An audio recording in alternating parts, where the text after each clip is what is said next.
But listen to the blockchain number, he was on the blockchain, goes down, just saying, what's been good. So. That's been like a really. Massive federal state institution. Those who are. William will get something. Easily. Because a lot of times. No, I think part of the idea is, But. they're trying to get rid of reliance on consultants. Land is. Oh, yeah. Never understood. But I think for my. The whole fund, You're gonna go it somewhere. was this thing that just required and all the employees that is standards and whatnot. I hired these two consultants from the Midwest, from the housing authorities, smaller than Grant. So that. Your entire Energy. And they were hired to redo our standards. No job. So they're planning things. We're all just looking at what's great. You can tell this was created in fantasy land. Nothing that is actually applicable. So it does anything that makes the stuff that is a problem. And they would keep telling us, oh, just imagine it's an ideal world. Like, if it was ideal. What's this? That's the one that was easier to catch. Oh, Yeah. yeah. No, they outsourced a lot of, like, my departments. Alrighty, ready to get started. Good evening all. Welcome to our guests. This is the executive board meeting for the Manhattan Community Board of 9 for the month of May. Motion to call a meeting to order would be appropriate at this time. So, second. Let's do a roll call. Very good. First vice chair, please. Thank you, Chair. Okay. Joyce, Walter. Aki. Alexander. Okay. Jeff. Oh, yes, T. T for Kara. Okay. Cameron Clark. Olivia Castillo. Victor Edwards. Present. John Martin Green. Here. Michael Gross. Here. Monique Hardin Cordero, present. Chris Johnson. President. Theodore, Ted Kovaloff. Here. Ted. Okay, thank you. Tina Lumney. Here. Simon Prophet. Here. David Ratner. Here. Bettine Sarsi. Here. And Alex Abraham Jimenez. Yes, did I get it right? Excellent.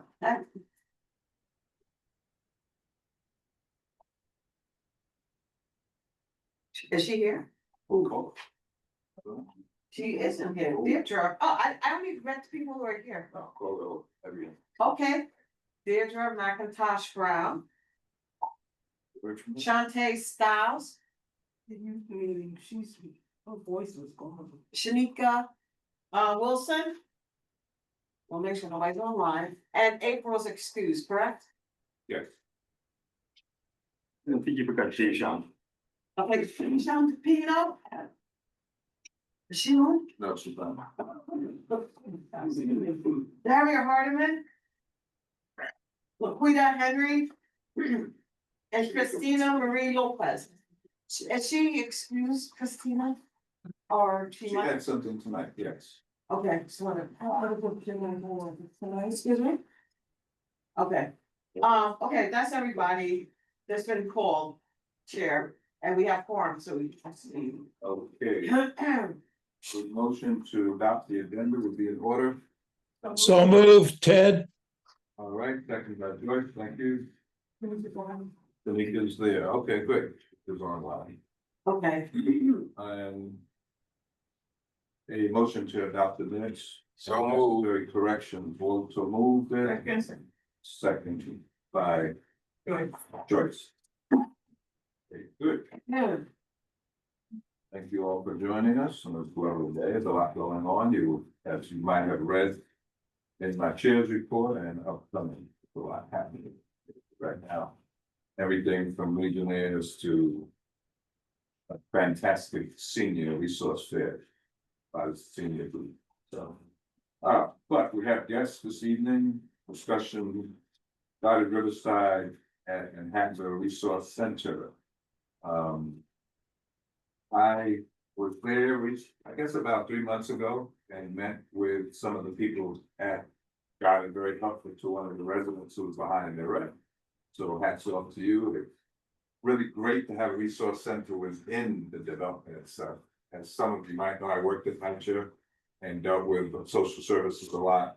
And they often had to travel a distance, and that often negated them even going, and that's in their report, or maybe out on the street. So to have something right in the proximity, to me, is fantastic. Hopefully it's utilized. We'll hear from you gentlemen, how we can help push that along as well. So without further ado, the floor is yours.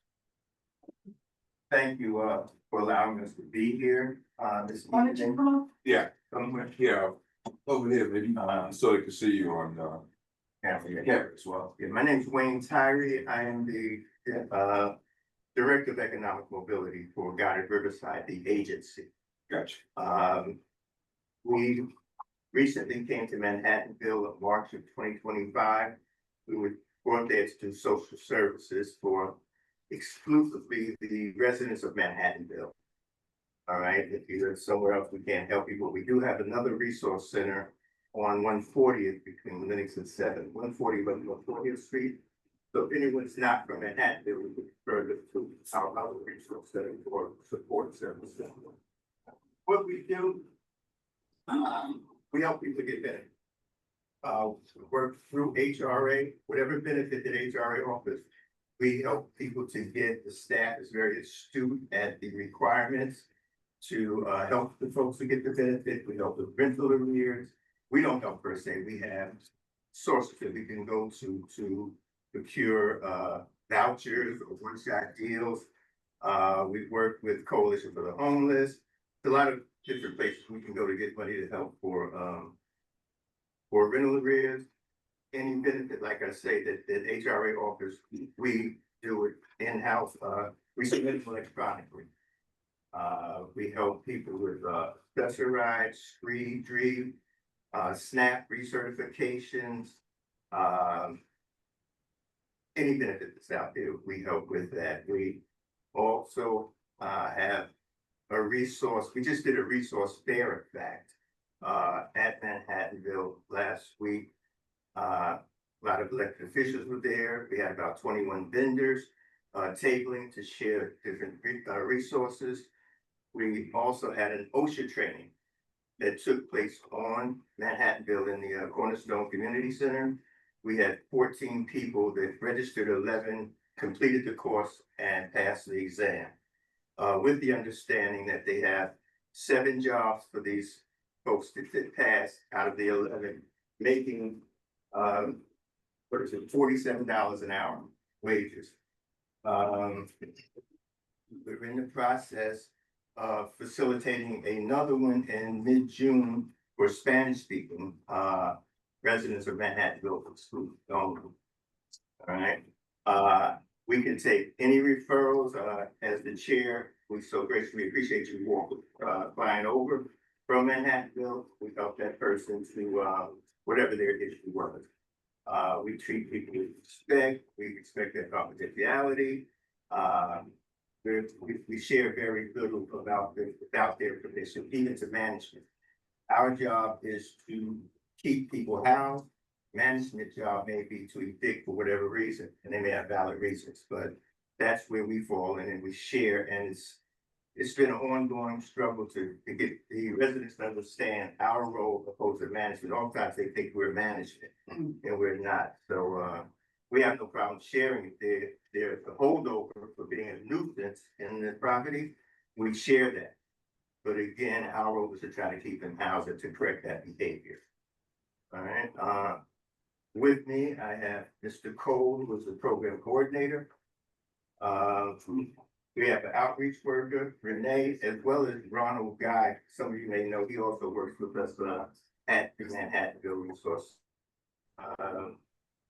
That's a quick synopsis of what we do. Feel free to walk by. We're in 1430 in the Pram Room. We're getting ready to move. They built us an office on 3250 Broadway.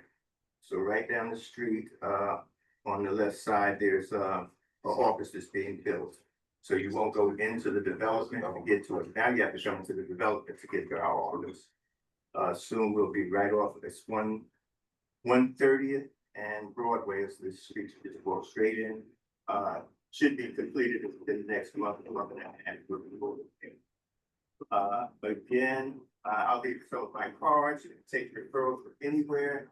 And if in fact they're not part of Manhattanville, I reiterate that we can't service them at our other location. And the other location does exactly what we would do.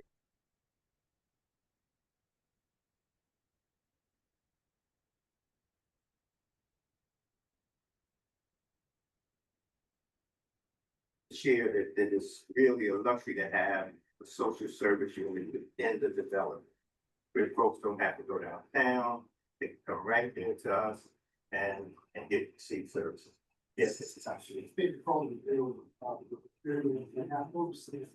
Question, you say benefits, housing benefits, or is it just? Any benefit that HRA offers, we work with. SNAP, recertifications, food stamp, rental arrears, street, there's so many benefits out there. Accessorize, yeah, That would include these things you were not with it, by New York City and state. yeah, we help the valid unemployment thing, You have an individual who already filed, for employment. Receive the full benefit that individuals do, so now for personal review. yeah, we have, quote unquote partners, NILAG is one of our partners, the legal. New York law system. Yeah, exactly. They're one of our partners as NILAG Financial. You could come, get your credit report, you can, get erroneous statements off your credit report, and you work straight with the financial counselor. But like that, we can refer to the legal, and it's strictly between the person and the attorney. All right. As I said, we have the financial counsel. We also have connections to get folks medical benefits. Some cards that I'll leave. Thank you. You're welcome. Thank you. For the work that you do. Thank you. Another question in the back. Yes, sir. Do you support folks who are applying for like NYC Care or Medicaid, Medicare? Yes, we do. All right. We do it all. We do it all. And my staff is extremely good at what we do. They really are. They know without even having to look at the roof, they know the criteria to help you get something, get that benefit. So, yes, sir. In terms of referral intake, what does that look like? I can go ahead. You want to share? Yes. Well, usually what happens, sir, my name is again, Jerry Cole, I'm the program coordinator here at Manhattanville. Nice to meet you all, by the way, thanks for having us. The way the process works, so to say you were coming to the office, you have you fill out the intake form. That intake form goes into a database, so and from that database, we know that we serve, because we get funding as well. But from there, we just, you tell us what the need is, I'll sit you down with a case manager. It's a little complicated, I'll get involved myself. I was a case manager. I worked for HRA and ACS in my background, so I'm very familiar with the ins and outs of those previously. So yeah, that's, yeah, you come, you fill out an intake, you tell us a little bit about yourself. As my director was saying, we're free and we're confidential. We don't share things with ELH unless it's a dire emergency, and we have that client's consent. But that's how the process works. We make it comfortable, we make it easy. And we're a friendly bunch of people. So anybody that you guys can come across that's going through like a housing crisis, needing SNAP, Medicaid, Medicare, come and see us. Please refer. I think the salient piece that we didn't share, everything is free. Everything we do is absolutely free. We don't refer people to, if they wanted to get their taxes done, we don't refer to HR. Right, we have free tax preparers and anything else, so everything is free. Yes, sir. Good evening. My name is Walter Allison. I'm the co-chair of the Senior Action Committee for this community board. And well, unfortunately, we had a competing senior resource fair the same day. Last Friday. Yeah. So, and we also had politicians. I just want you to know.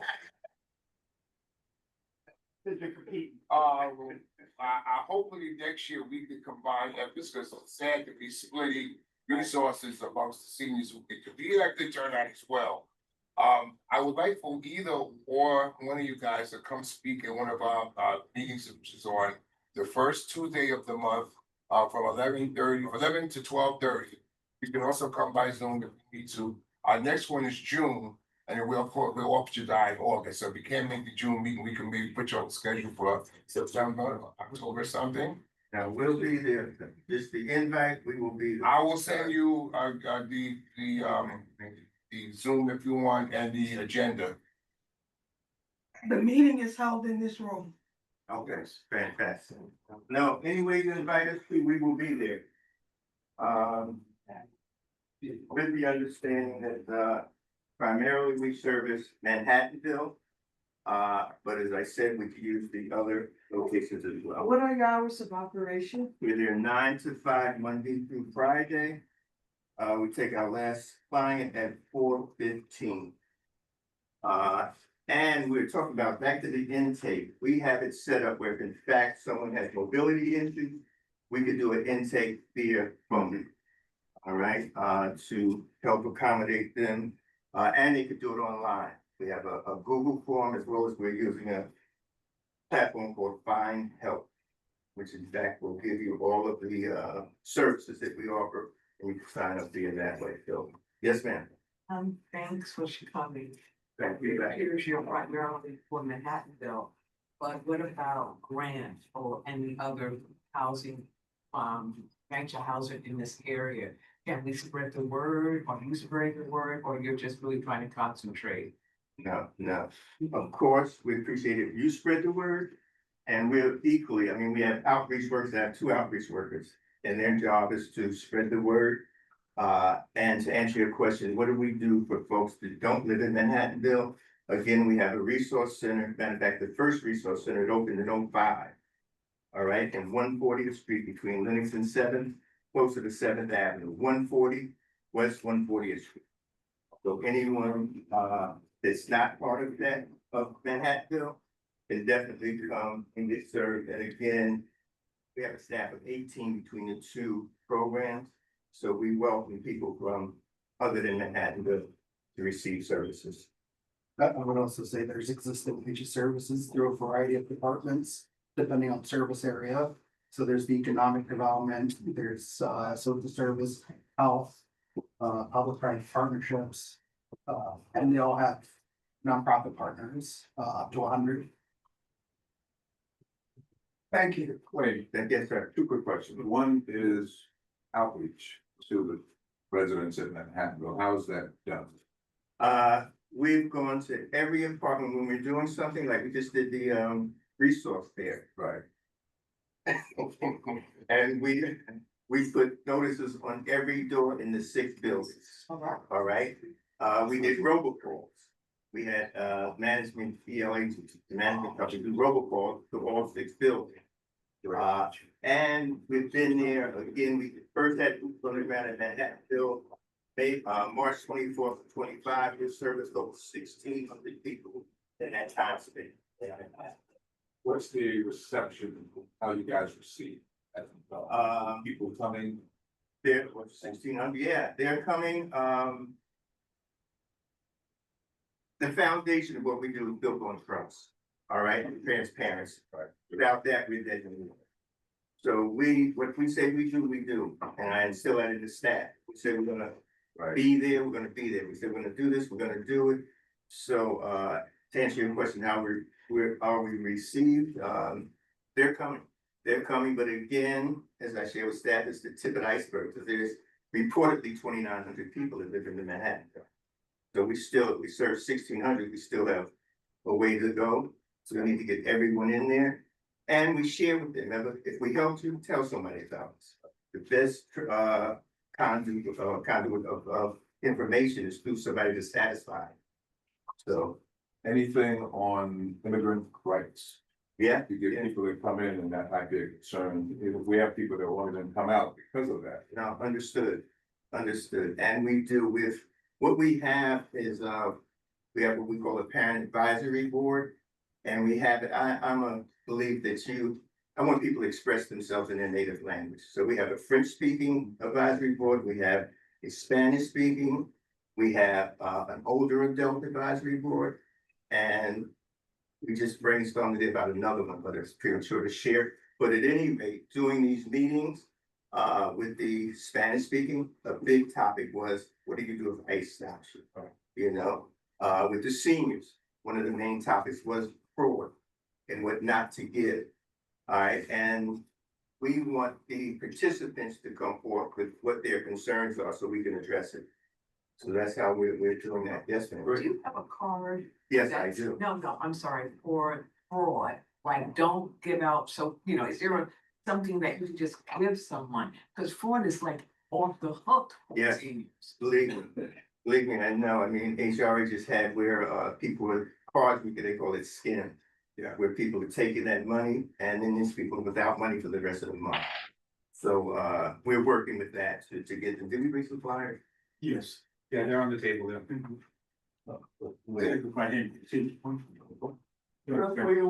While they're doing that, if I can add something about fraud, because of the Doge leaks this past year, when she said fraud is off the scale, I mean, they can now, and they have this on all of us, call your bank and say, hey, my name is so-and-so, here's the last four of my social, here's my mother's maiden name. And so the fraud is something you really have to be careful of, especially if someone calls you and says, hey, where's your bank? And they seem to have all the data which only a bank could have. They know your mother's maiden name, they know your social, even your full social. You're gonna be trusting with them. Always call back your financial institution directly. Because again, the Doge leaks have made fraud something very dangerous now and very possible.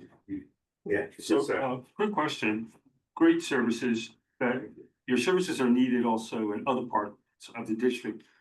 Have you thought about the possibility of like a satellite or temporary setup, maybe like twice a week or three times a week in other areas of community board? We'd love to entertain that. Off the top, this seems like having a staff to man that office twice a week. But I'm sure we could work it out because they're staying busy at Manhattanville site to spare one of my staff. But I think if the more people we could reach, the better.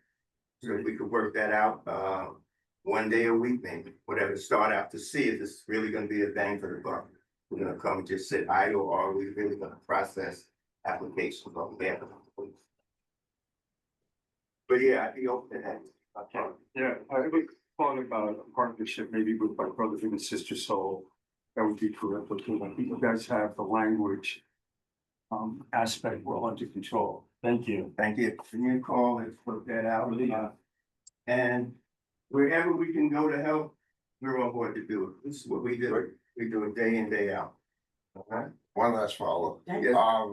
One way to reach our catchment area is to come to our general board meeting, which is next Thursday. And anyone could, to let seniors know, because a lot more couples. Seniors as well as everybody.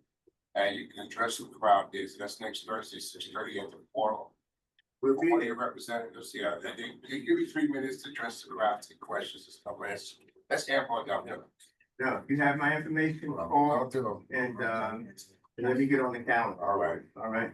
Look forward to that. Yes, sir. Yeah, just another quick follow-up. So someone has like an immigration case, can they come to your office and like get connected to resources? Yes, they've come in, we're connecting with the NILAC League I like. and see what they can do to assist us. All right. And if in doubt, call. I left my card. There's flyers in here with the phone number. If you like, do they do this? Do they not do this? Just call. All right, I'm gonna let you know, and it's pretty much not much what we do. I feel that if someone comes and needs a resource and we don't have it, if we're a resource center, we need to go find that benefit for that resource for them. All right. Goddard Riverside is about 100 years old. Started as a settlement house and has a vast array of programs across the city. And they're excellent. Say it again. 165 years old. 165 or something. Yeah. I grew up in Florida, with the Curtis, and we have the. Yes. Got it. And again, we make referrals internally. If someone comes, we have a options program. Anyone that has a desire to go to college, they come and options will find a college and find the money for them to attend. I work with the Goddard Options. Yes, see. Chad Franklin. You know Chad, yes, definitely. So we there's so many things that Goddard does, and I'm glad you shared that. Beyond this resource center, but we do internal referrals to the other Goddard programs. Okay, thank you, gentlemen. Thank you, guys. Thank you.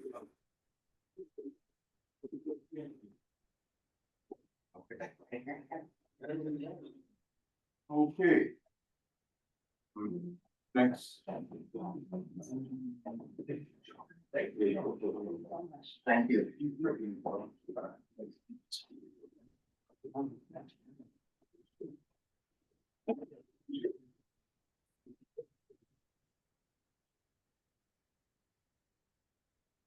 All right, next item on the agenda is the chair's report, it's in your packet.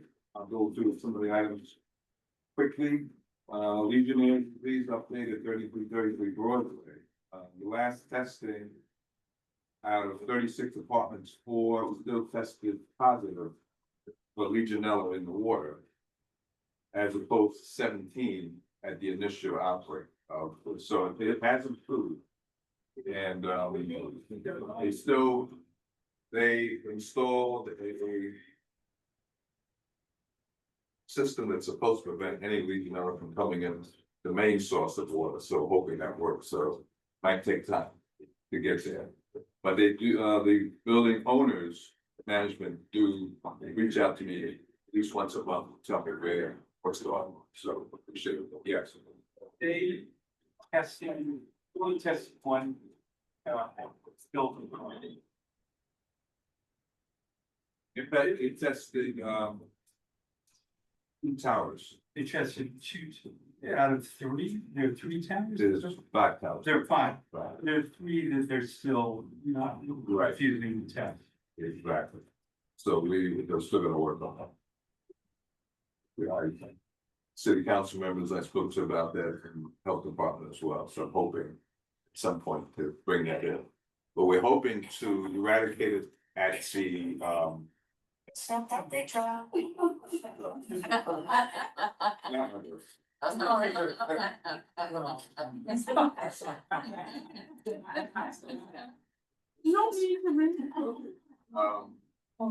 So that's moving in the right direction, and they communicate, which is a good thing. Elevators. Elevators being installed at 137, the uptown side is working. You think that attest to it, she's taking it and it works. Okay. Several times, yes. We're hoping the downtown side elevator will be in August sometimes, that's what I've been told. That's when they'll have the official ribbon cutting, Right. where the electric will be out there, the MTA, cut the ribbon and you can go up and down.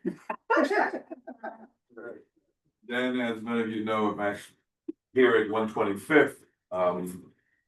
Hopefully Columbia with their 33 million has helped to push that along, get the elevators there and new escalators and wider treads.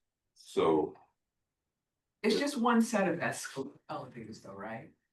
No, it's Both are. It'll take you to the platform? see, it's a good question. The elevators that Columbia are paying for will take you to the mezzanine with the token booth area. Right. Then MTA is gonna have to do from the mezzanine to the platform. So that you still. That hasn't been discussed fully yet, All right. but we're halfway there. Even if they put escalators from the mezzanine up would be better than what they have now, but elevators would be the ultimate thing, so. Also, on that same note,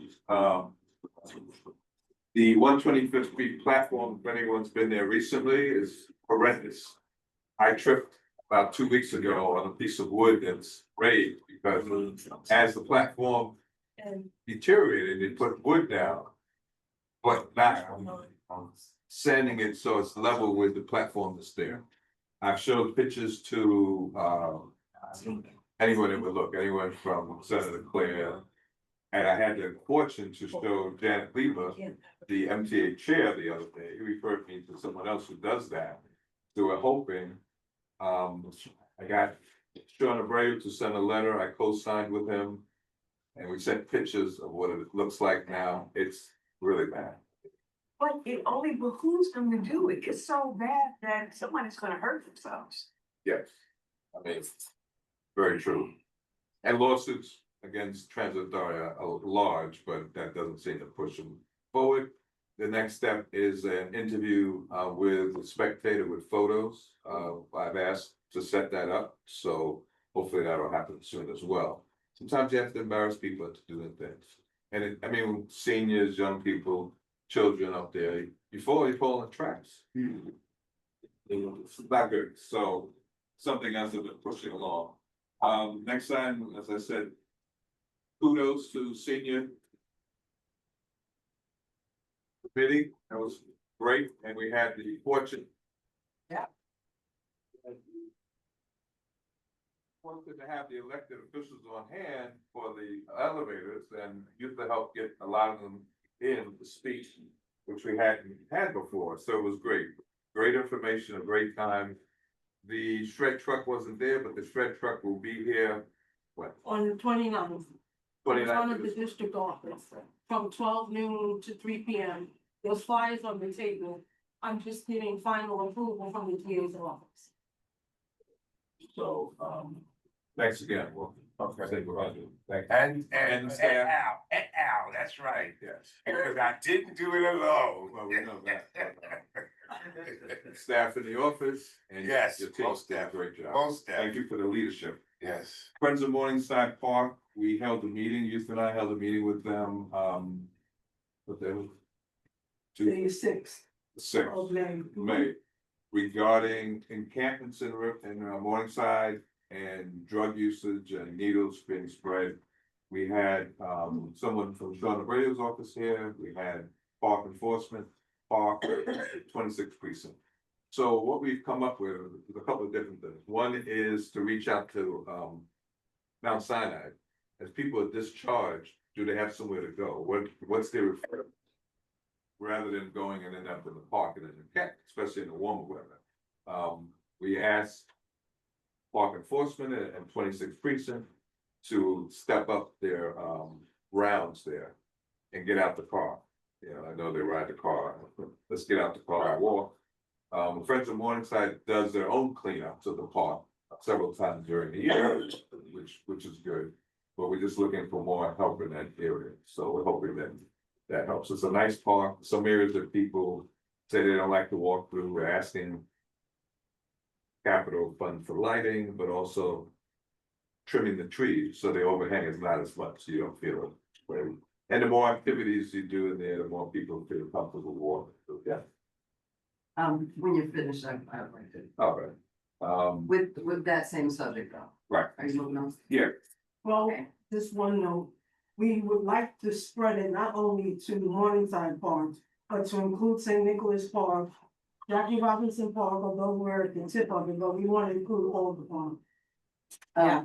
And to both your points, I think I keep bringing this up about how I've been told that somebody is bringing bus loads of drug users and dropping them at 147 on Convent Avenue.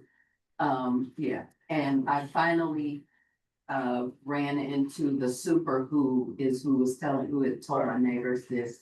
He said it is indeed the case, and they dropped them off very early in the morning, like 5 in the morning, on Convent Avenue, 147th Street.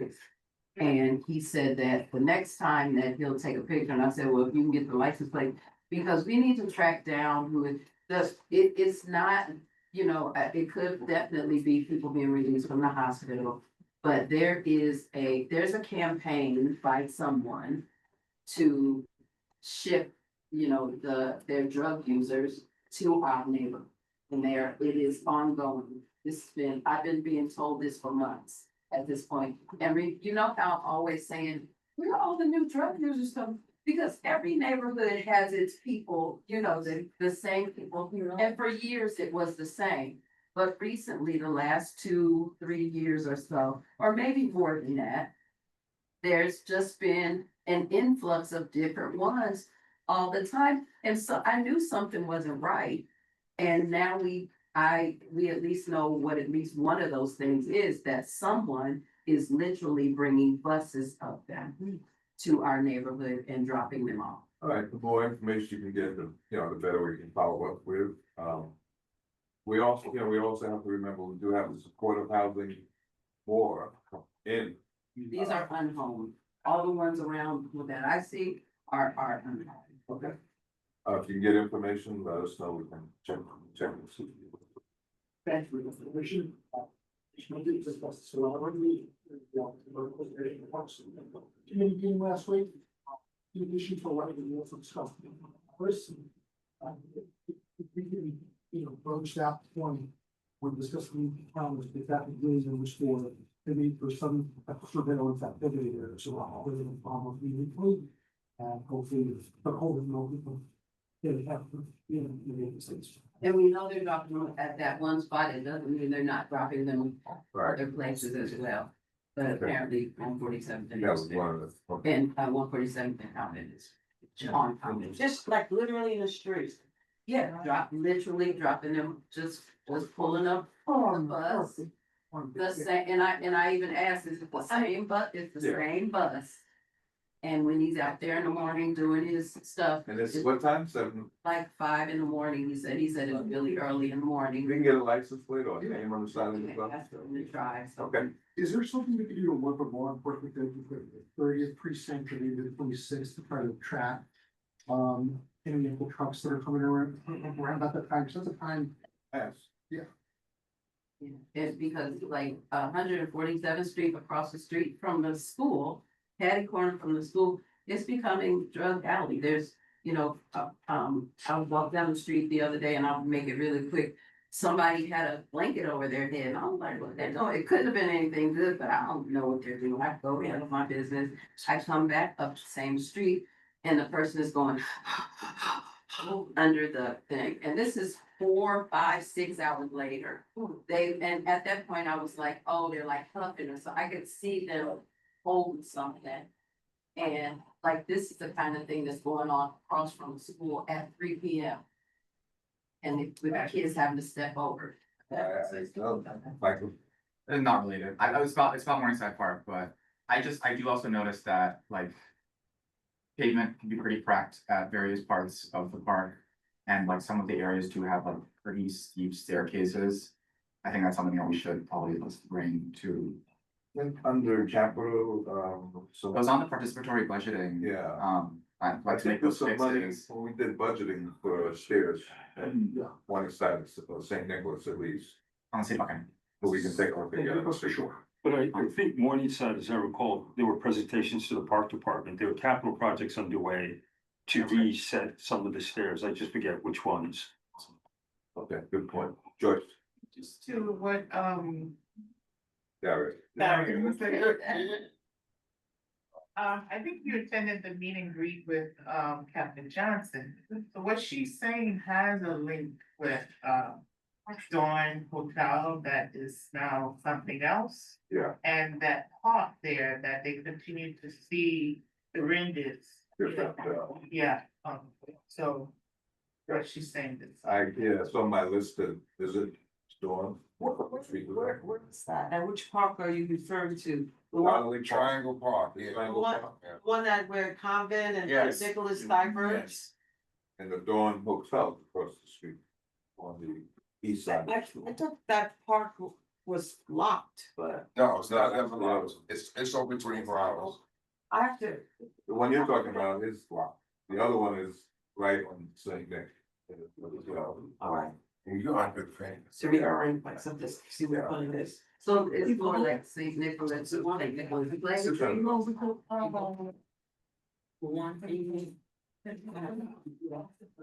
I heard it by some comments at one park. No, this is all. Anyway, gas station? Yeah. The The hotel is in the back. bottom of Bailey Building. So I'm gonna walk. Somebody will take me. Let me go home. No, it's not.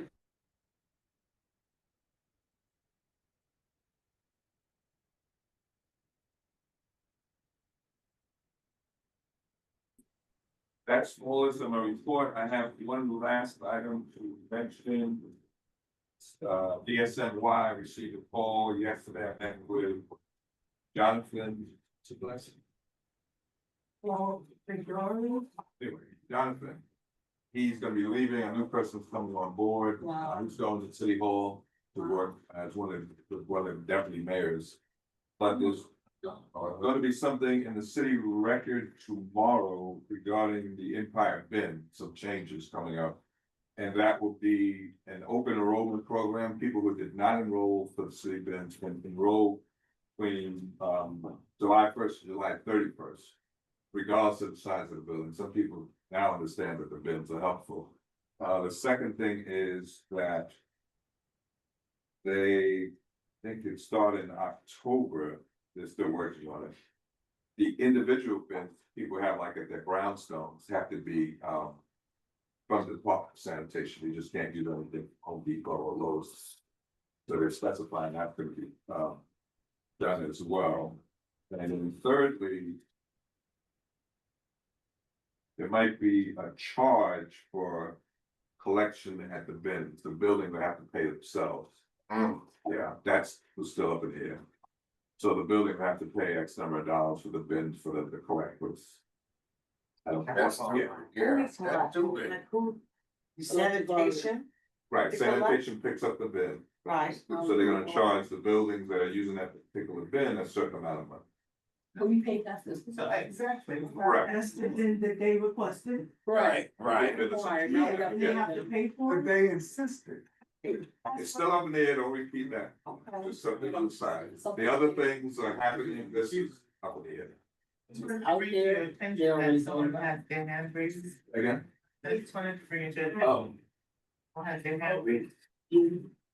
Judy, you have a question? Can you unmute yourself? Yes, I can. Great. Hello. I don't know if I can see myself. Yeah. Yeah, But- we can see you and hear you. Oh, you see me. Okay. Yes, I'm Judy Desiree from Uptown and Boogie Healthy Project. I'm joining the call to say hello and also to announce our farmers market season is starting at the St. Nicholas Park on June 6th. And we're returning from 9 to 3 until November, the weekend before Thanksgiving. But with the farmers market, honestly, we are struggling marketing wise and vendor wise. And we are looking to seek funding support from the USDA. And the USDA has a grant called Farmers Market Marketing and Promotion, but they need a support letter from, a community board, a council member, that basically states that we're a market and we're in the community and we need support to help bring more awareness to the market. I can send the website. We forwarded the email. When did we send the email? 2 weeks ago. 2 weeks ago, 2 days ago. I'm not sure if you received the email that. Is there a deadline on this? Yes, it is. We need before May 23rd. The actual application is due June 5th, but we were trying to get it done before June because that's when we start our market season. And we are now in the filling out the application and putting it together. Okay, normally I would recommend you to go to our Health and Environment Committee, but they don't meet until next month on the 8th, which is after your target date. Yes, Correct. Yes. You guys have that? What was she? You need it by when? What's Before at least the last week of May to put it into the package for the grant, for the USDA grant. Yeah, you said May 22nd. May 22nd. All right, I'll get back to you myself on that, see what we can do between now and then. Okay, is there an email address we can resend? You originally sent it to info@cb9m.org? What did we send it to? I don't believe it was info. Or ePrints? I know I saw your email. Oh, you did? Okay. Yes, So you have it. yes. Okay, Alright. do you need a copy of the template that you could use? You Yeah. can send that to E as in You got it. Edward Prince I'll send it, yeah, I sent it already. What? E-Prints. E-Prints, yes, Yeah. E-Prints was Yeah. sent. But you want us Okay. to send the template to E-Prints? Yes. Yeah. Okay, we'll send the template to E-Prints, yes. Great. Thank you. You're welcome, thank you. Chair, I just have a quick question in terms of DSNY. Yes. And then going to parks. I walked down St. Nicholas the other day past the park and I noticed there were no garbage cans on the sidewalk. So if somebody had garbage, I could see them throwing it in the park. Now, I don't know if garbage cans are further in the park, but we need just more garbage cans to encourage people to keep the park clean. So I just wanted to put that out there. I'm sure that's not the only park that has that issue, but yeah, more receptacles. That was briefly discussed last year, but I think that's a great point to make, especially now, the season, the summer. Being right around the corner, more people coming in, some folks are barbecuing every here and there. They were consideration to bring up, I'll make sure that Christina and I discuss it and bring up the next meeting. Budget season is starting, so over the summer, committees are encouraged to discuss what their budget priorities are. And that's definitely an expense request. And as a rent abatement enhancement. A supporting document to support your request. In addition to the Dawn Hotel folks, Yes. we also spoke about the facility, 150th and Convent. And I'm not sure if they're the same folks. So we spoke to at the precinct, be free. So we'd like to get information on both, and this is, they are. Yeah, Vanessa said she spoke to the person at the Delta. She didn't get the information, so we'll, but there was some comment too, because the guy isn't in. Right, you said people were panhandling. Yeah. Begging. Yeah. Okay. What happened? Pay them a visit. I'll have to invite them. I'll go with you, you go. Feel more comfortable. Well,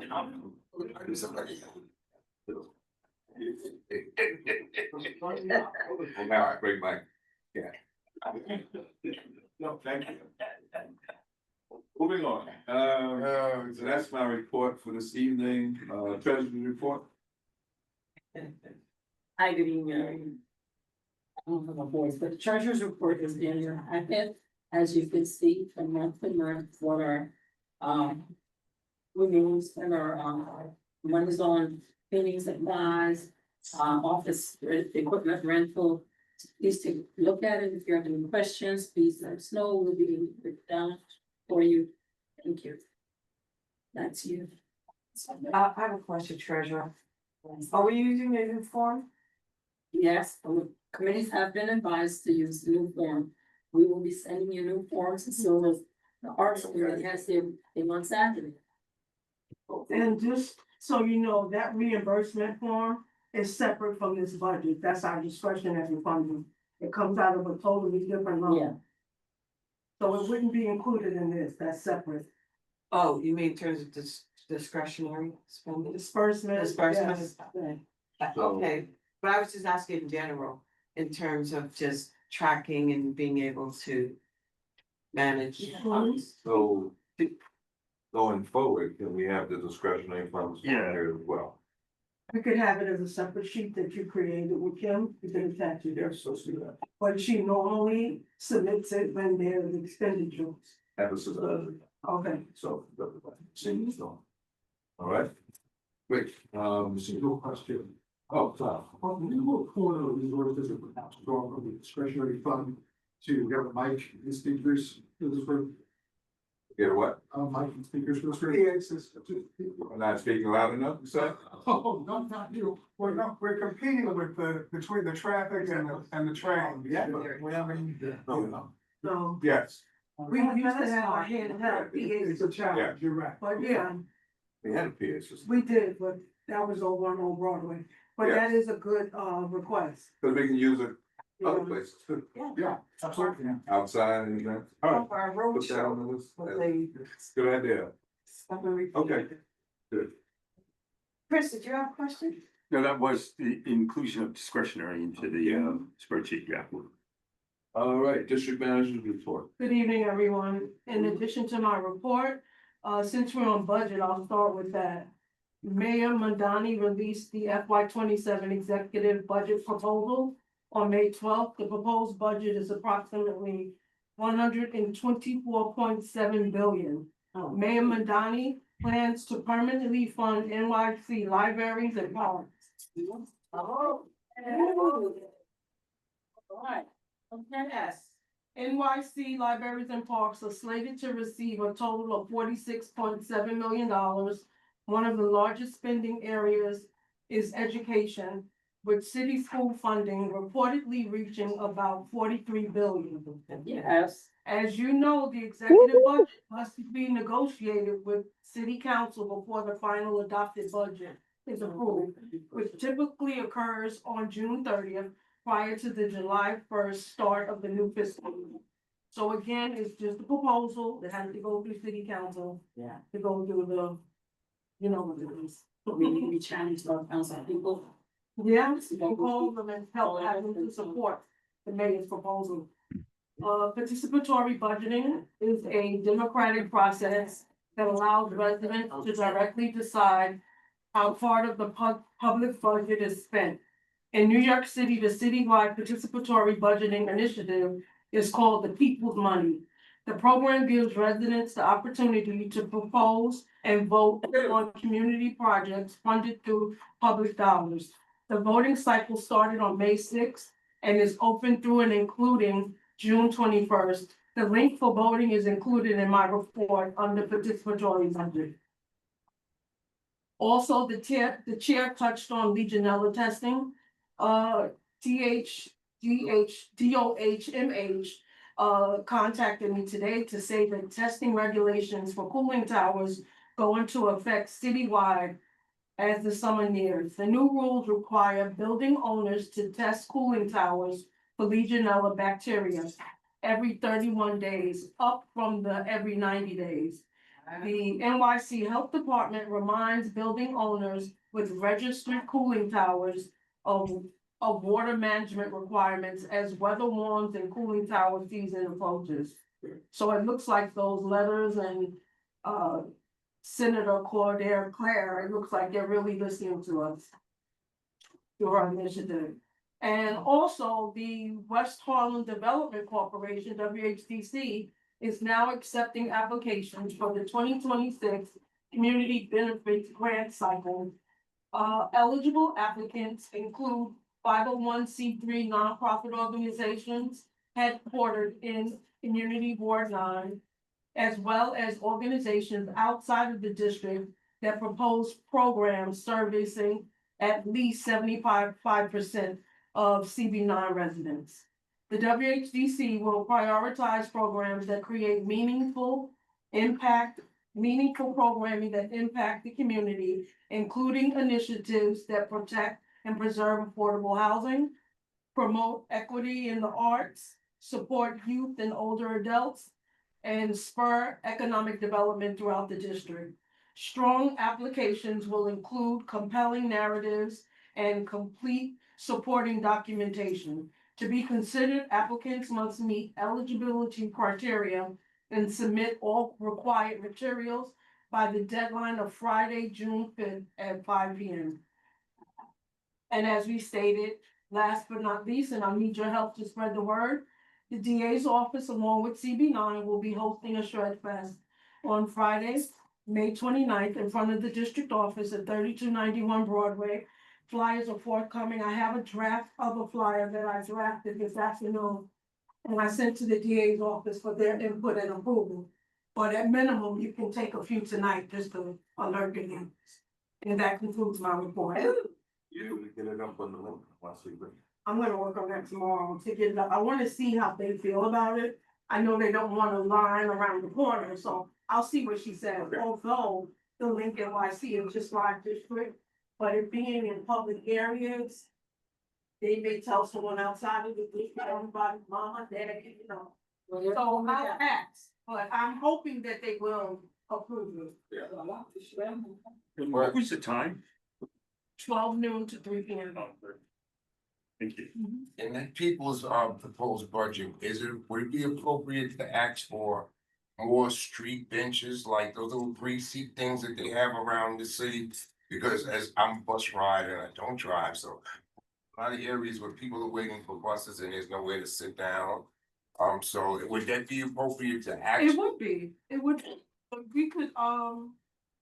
we could ask our council member, because I'm not sure if they, Mateen, would you know if they, make up the actual budgeting that we vote on? I mean, you just can't ask anything. They have a set structured items to be voted on for the district. So that's something that we could talk about with the council member's office to be added. So I can just put the link and put that in to see if they're all. I don't know if you could put it in, it's already structured, but maybe we could ask, if not this cycle, All right. the next cycle. I mean, his cycle's for next year.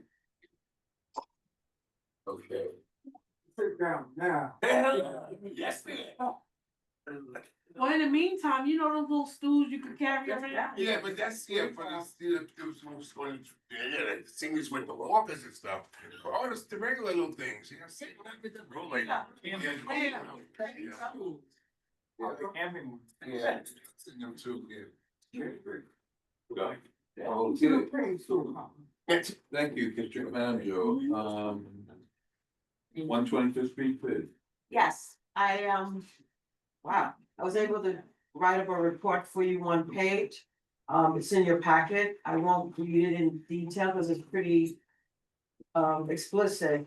But one of the things, well, one thing is that crime continues to be on the decline. And I think it's because they have 17 officers who are going up and down the beat on 125th Street. So that's a good thing. But I guess more importantly, because FIFA is coming, everything revolves around FIFA, and the goal is, and the thought is that we're gonna get more tourists. And the hope is that they'll work their way to 125th Street, and therefore we want 125th Street to have the best face possible. And so a lot of different initiatives and efforts are being made to do just that. I already mentioned to you the effort to clean up on the 25th Street so it's more presentable. And there are 4 initiatives that I've noted here, particularly with the cans I mentioned, the trash bins, and in the larger bins, the goal is to collect trash so that it doesn't end up on the ground. But another focus too is the artwork, to have more artwork visible on 125th Street. And so that falls under the 4 categories that I've noted here in the report. And in terms of the work and everything being done in the bid, how it benefits RCB specifically is that, of course, the new rodent resistant trash receptacles that will be placed on 125th Street will probably be placed near Morningside, if I'm not mistaken.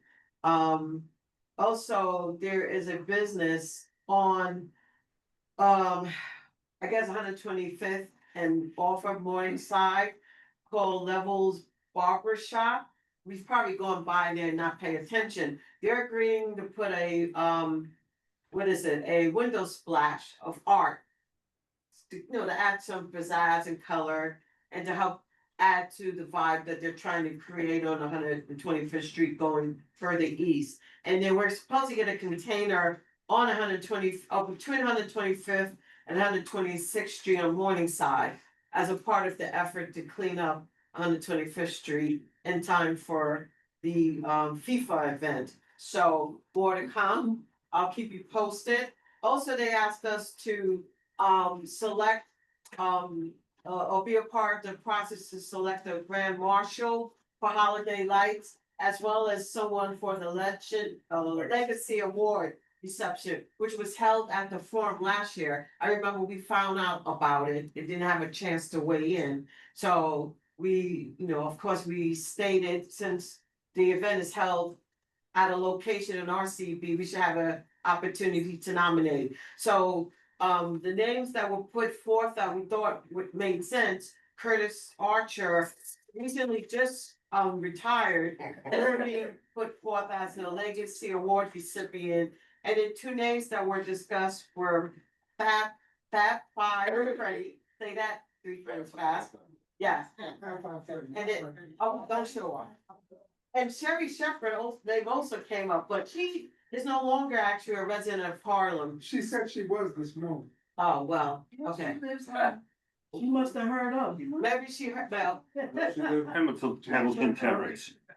Oh, She was living on Hamilton Well, Terrace for a while. with that said, Fab Five Freddy has lived in Harlem, for like, I believe, 2 decades, if not more. So we thought, because he's been a long time resident and is also getting a lot of, news coverage, we thought he might be somebody good as a grand marshal to help generate excitement and bring people out. So we'll see. The vote isn't just up to our CB, because obviously I guess CB 10 is going to make recommendations, and then we'll find out, and I'll keep you posted. So that is the bid report. We've been having No, go ahead, finish. we also have been having more mixers. So a lot of the businesses have been trying to come together and get to know one another. I don't know, Michael, if you made it to the I last. get to it, yeah, it was great, it was awesome, yeah. Good. Was that the Chase Bank? Yes, Right. good. No, No, it was great, like a bunch of those like small businesses, Yeah. A bunch of folks, there's a presentation by the folks at Chase Bank. About sort of what they're trying to do as far as like lending credit to some businesses, and stuff like that. very good. And it was, yeah, it was great. So it made sense for someone for economic development to go. And the next one is gonna be happening on the 19th, so I'll pop in. I don't know if you're free May 19th, a Tuesday morning, it's at 8:30.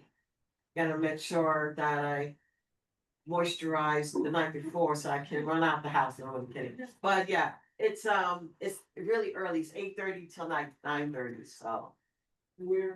Oh, it's gonna be at Pandora, the store on Unintended Pandora. I don't know if the guys know, but ladies know Pandora. It's gonna be there, so. There you go. And finish reading the report, cause I wrote a lot of things in there, but I don't wanna take up too much time. Walter and Vitro. Just for FYI, I understand that they started putting the benches back at the plaza on 125th Street. Yes. Oh, they have? Yeah, so I heard it. And secondly, I'd like to nominate King of Ding a Ding, King of Big Day Edwards for this, for the Grand Marshal, for the I Oh, think he would be a great nominee. I see. Thank you all. Well, Appreciate it. that's very kind and. But I'll defer to Fab Five for. Okay.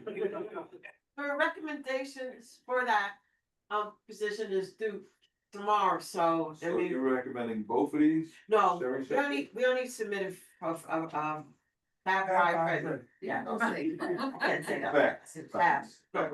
What is this fixation you have with benches? So, you know what, I'm sorry, really quick, since you mentioned benches in the plaza. When we last met, and I brought that up, and none of our elected officials seemed to know what was happening. And it was suggested that we write a letter, so I did write a letter, which was in the packet. And I don't know if we wanted to move forward and submit it, but one of the things in the letter that I drafted for our community board was stating the importance of the plaza, how central it is to everything that we do. And we appreciate the renovation, but we wanted to be kept in the loop in terms of when they might conclude. Now, if you have information, because a month ago, nobody seemed to know anything. But if we have more information, there might not be a need to send a letter. But I did want to discuss the letter. It was 1 page. It should be in your packet. So there you go. Deidre, what's your question? My question was not to belabor, in terms of cleaning up or making 125th Street more presentable and where you're putting the bins. It's a little big, huge rat issue on 125th Street. So while we're trying to do all this glassing up, let's ask, elected city department help to get rid of the rats. And it's not just the bin on 126th Street, it's not gonna help. I mean, they're aware, and that's why, the containers that are coming in, they're supposed to be rat proof. So that is one major thing that's being addressed and looked at. The other thing that I did mention is also with them, cleaning down the sidewalk too. And also having more frequent pickups in terms of the garbage. So that has been discussed. And, you know, they're trying to get all that up and running by June. So that's not that far away. So we'll, you know, keep our eyes and ears on it and I'll just report out. But, yeah, I agree. Just to quickly chime in, Barbara did mention also that there's an initiative underway to clean out the tree beds Right. because of the rat issue, very specific to the rats, yeah. Yeah. So it's well known. Thank you, Chris. Yeah. That's it. There's not only rats, there's homeless, that are belligerent and overturning garbage, and it's still occurring. I don't have a big reference point. My reference point is 125th Street and St. Nicholas in front of the train. There's a slew of homeless people there, on and off. Okay. And they're requesting money. CBS in the area of the C. Exactly. Yeah. Cause that's Central Hall. No, it is not. Okay, so St. Nick, right. Yes. Okay. That didn't come up in the meeting, but I'll certainly, follow up. And it's just consistent as well. It happens a lot. It's not just a one shot pop, you know. Okay, thank you, Tina.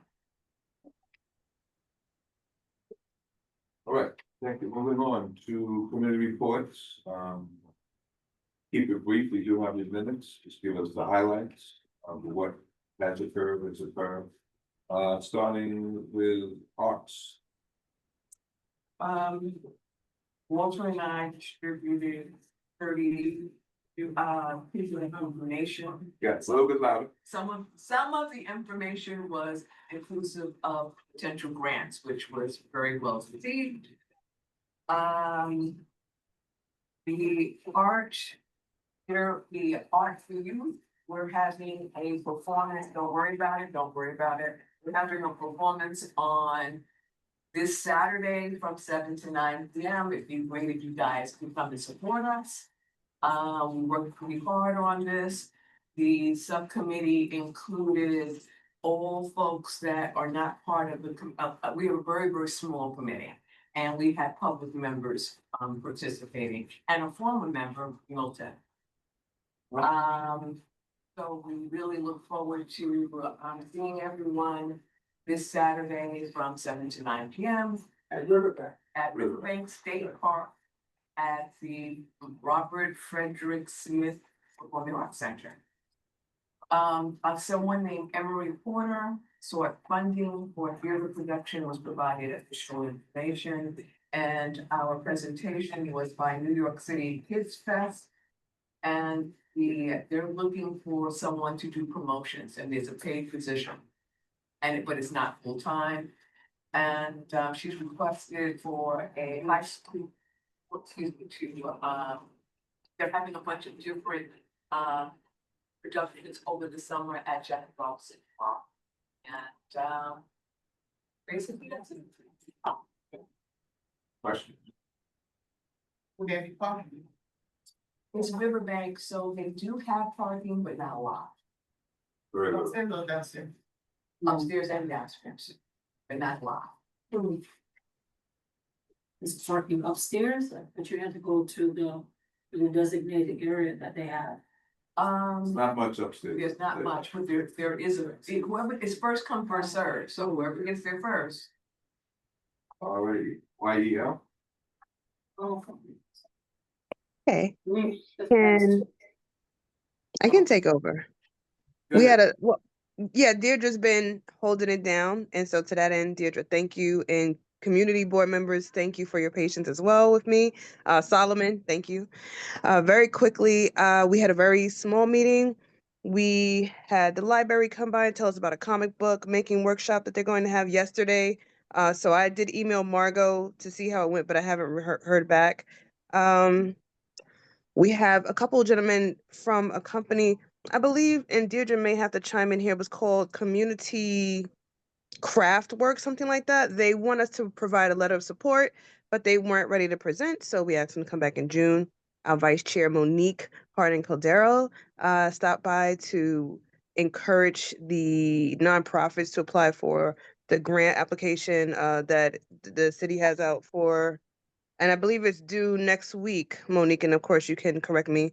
That will be written down in the report.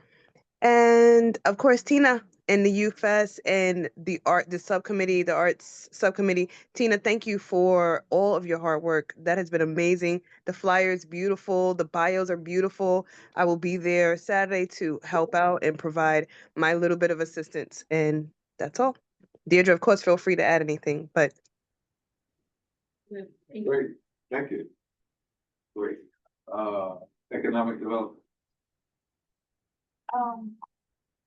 We took the opportunity to talk about,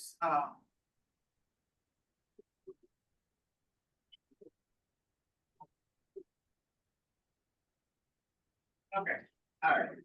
So, Victor, since we have such brilliant people in economic development and what's volunteers, I thought it was important for them to understand about the needs assessment because that's one of the main things that we do. I don't know how much of it they did last year when I was on medical leave, but I gave that, it was an opportunity to talk to them about it and to stop preparing. And it's amazing that you could talk about it because, we are now going to, figure out how to, because the idea, oh my God, so many questions were asked. We want to start surveying the community to find out what their needs are. And they asked, what did we use in the past? So I was basically giving them history of things that we have done in the past. Right. So to prepare them for what's coming up. So next meeting, we will now start strategizing on the actual systems to use to be able to find out from the community what their needs are. And then start writing because when if the sends that email, many of the members become flustered. If we start early now, to understand it, we'll be able to have a more concrete report. And maybe, and you know, I was inspired by Emron getting someone outside to do a study. If it requires that we do a study on small businesses, you know, we might have to start thinking about how to do that. We don't have a small business directory, the one that's up to date anyway. That might be something that we can start building and looking at. We also talked about West Harlem Pierce. Giving them the history because they wanted to know about the history of what was going on and talking about the history. And we talked about the ferry that is being worked on. This will definitely be a great economic tool for our district here. Andrea, who is heading the Holland Piers section of our committee, she was at the meeting with council member Sean Abreu talking about the ferry. So ferry thing is still working on, is still thinking about it, talking about it, and we're hoping that it will become a reality. We don't know if it'll be a reality before the FIFA World Cup game. Yeah. But you know, it's going to happen anyway. So that was it. Just talking about all that, getting everybody up to speed about what we do, why we do what we do, and what we need to do coming up before you just sends out that email for the assessment. Okay, that's a good one. Let's get an early start. Thank you. Health. I'm sorry, are you guys doing a conference again? Oh, yeah, we talked about the conference as well. Okay. And one of the things that we're gonna do, we're gonna do it early next year, no, early this year, we'll come back. And, one of the things that we're gonna do is, you know, Michael has been talking to Columbia, or working with Columbia to do the lawyer, right? So we wanna bring them up to actually have a clinic when we do the business, conference and also other, UMass also. So we've been looking at different organizations that we will invite to do one thing or the other during the conference. All right, so that's the conference. That's the conference. Thanks. Just a quick high level question. Do we have a sense of FIFA activities that will be taking place in the district? Do not. There's definitely gonna be stuff going on, sorry. Yeah. There was someone, remember, oh, maybe they didn't come to, executive. But Danielle McLaurin, is talking about having, that Nagatron or whatever it is on 125th Street. She talked about it back in February and organizing a viewing of it where people come around and. Fan zone. Yeah, I don't know. yeah. I've been texting her and I haven't gotten a response back related to it. So, but that, I can follow, that's one thing that was due. So one of your members, I'm not gonna mention your name, I'm gonna mention your name, but one of your members does the New York City Multicultural Festival is planning on having a viewing of the World Cup also during that. Oh, yes, it would, I will be Where will that be? supporting that. Technically, Oh, On the street. you know the festival? You know the festival? yeah. Festival, yeah? Stage is on one side, viewing will be on the other side. Oh, that's. Okay. What time and what three? Still in Still in the works. Oh, Okay. oh. It's nice. Wasn't gonna say anything actually. Yeah. Way to get people out. Come out for For the festival. For the festival. Yeah. I do think they're like designating specific bars as like viewing sites for the World Cup. It might be useful for us to like find out as soon as we can which bars those will be in our district. Yeah. Interesting. All right, something to follow up on. Thank you. So we're inviting people to the bars?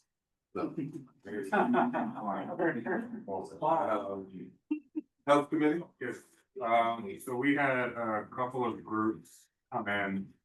One was from sort of the No More 24 coalition, so that's a group representing home care workers. Who are, sort of being forced by city law to work 24-hour shifts, only getting paid for 13 hours work. Really having a lot of like long-term health effects from chronic sleep deprivation. So they came and presented to us. And we passed a resolution supporting how they're trying to get advanced to the city council. But I could talk a little bit more in detail about it. So we passed the resolution for that. We also invited representative from Heritage Health. And we passed the resolution sort of supporting a grant that they would use to sort of build out their HVAC system at their health center. And then there's a youth workshop and cancer awareness event. That's, I think, taking place at the end of the month at Columbia. May 30th. May 30th, at Columbia University Science Center. So. Where's that located? 630 West 168th Street. Oh, so it's up. At the- Okay.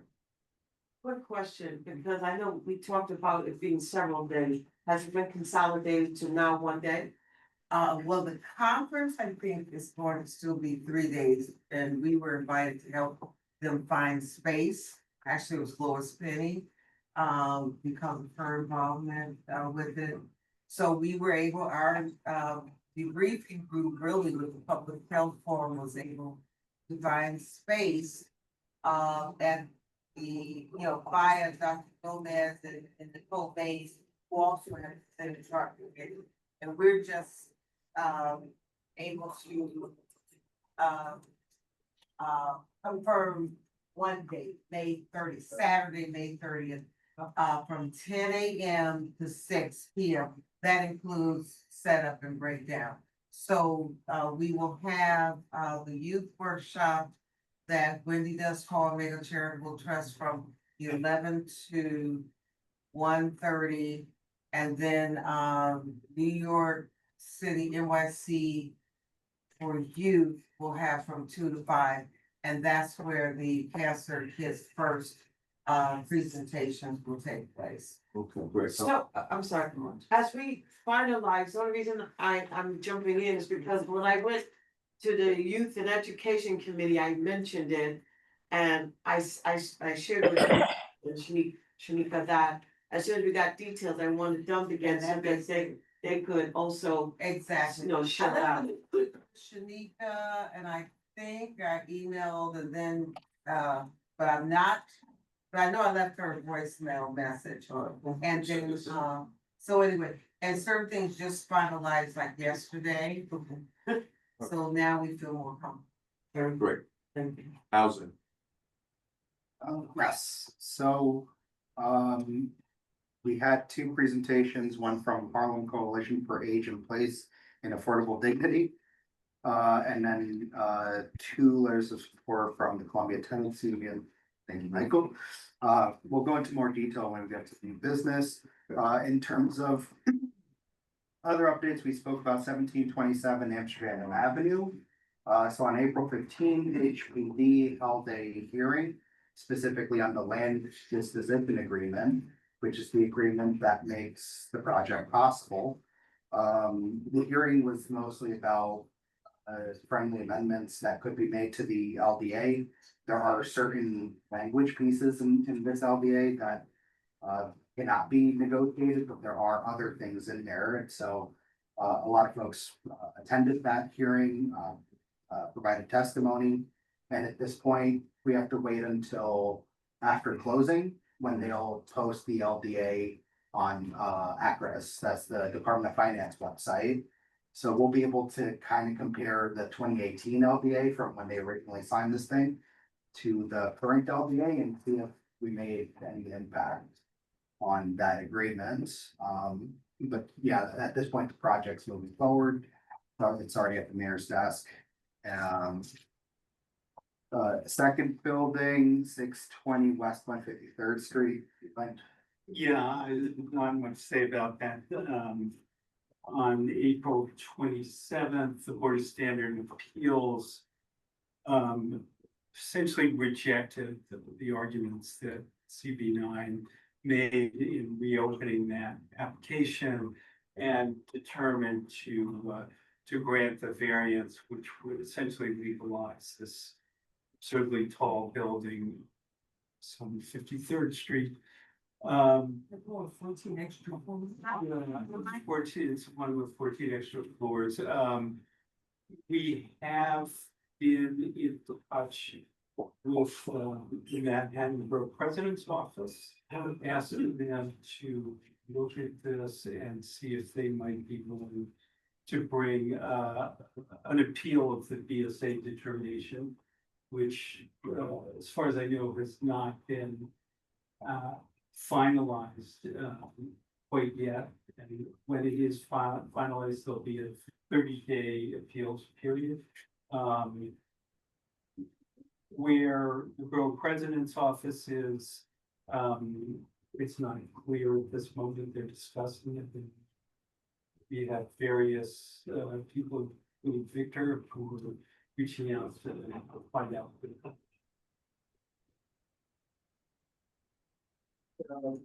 We're planning to have, double confirm this time. We're planning to have the University Housing Authority attend our June meeting. Specifically talk about capital needs and grants, current challenges with RAD Impact, and the introduction of the neighborhood service coordinator. It's a new role. The idea is to bridge the gap between NYCHA, the resident associations, and the broader stakeholders.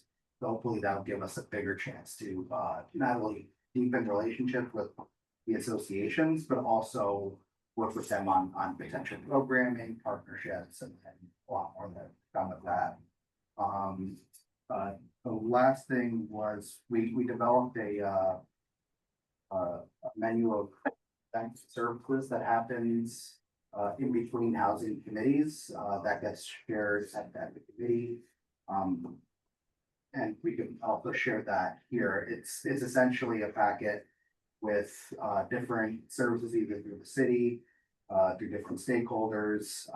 That also includes the monthly legal clinic that happens here at CB9, in addition to letting folks know what sort of housing resources are available, not only at NYCHA, but for the broader community, whether you're a homeowner, whether you're a tenant, whether you're an organizer or in real estate. And we list the relevant city council hearings. Now with the budget out, I only so far I've just received the public housing one. But city council committees are going to convene executive budget hearings. So anytime we want to talk about things that we want supported in the upcoming budget as they negotiate, those council hearings are gonna be, really important. So I highly recommend. I just want to say one more thing about that. The team very generously said we put this together. In fact, he puts this together, and it's an amazing resource, not just for our committee, but I think also for the board in general. And if there's some way that we can get this posted on the website every month, I think it would be a great resource, a great resource for the community as well.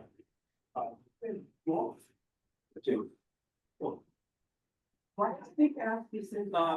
It's also maybe eventually, in the coming months, all of the events, all of the resources, all of the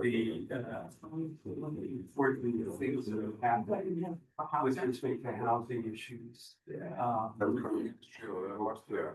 Well, it's, yeah, so far it's only been sent out to committee members, but it seems, broaden it out. you know, we need to get Get it it on out. the website.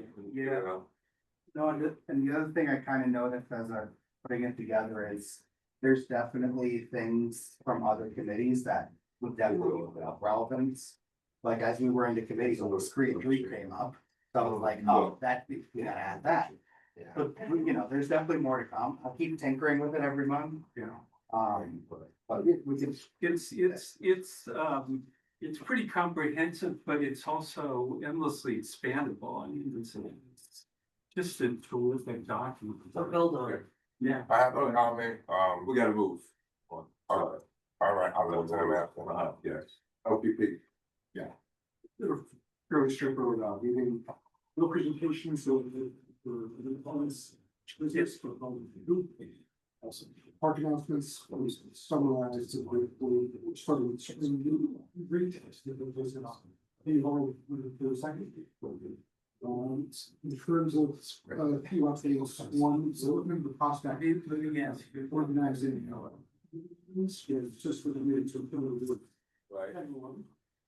Not in your order of roses, the fellows are coming down, 7 there was some talk about that. Another thing we were talking about, having an NLPP event, with the budget, we're opening the people and comments, if they really want to do that. This, we want to use them, with myself, Christina, she's here with us. In terms of business, one thing we were doing, safety concerns as well to Warrington Park. That is conference with that, we're going to all stay in Warrington South also doing that. Meeting. And we're working on a resolution right now, hopefully we'll be ready, not sure, stay ready to give the citizens. Meeting with themselves, but we will circulate something by then, that we want to invite next time. And the resolution will be regarding.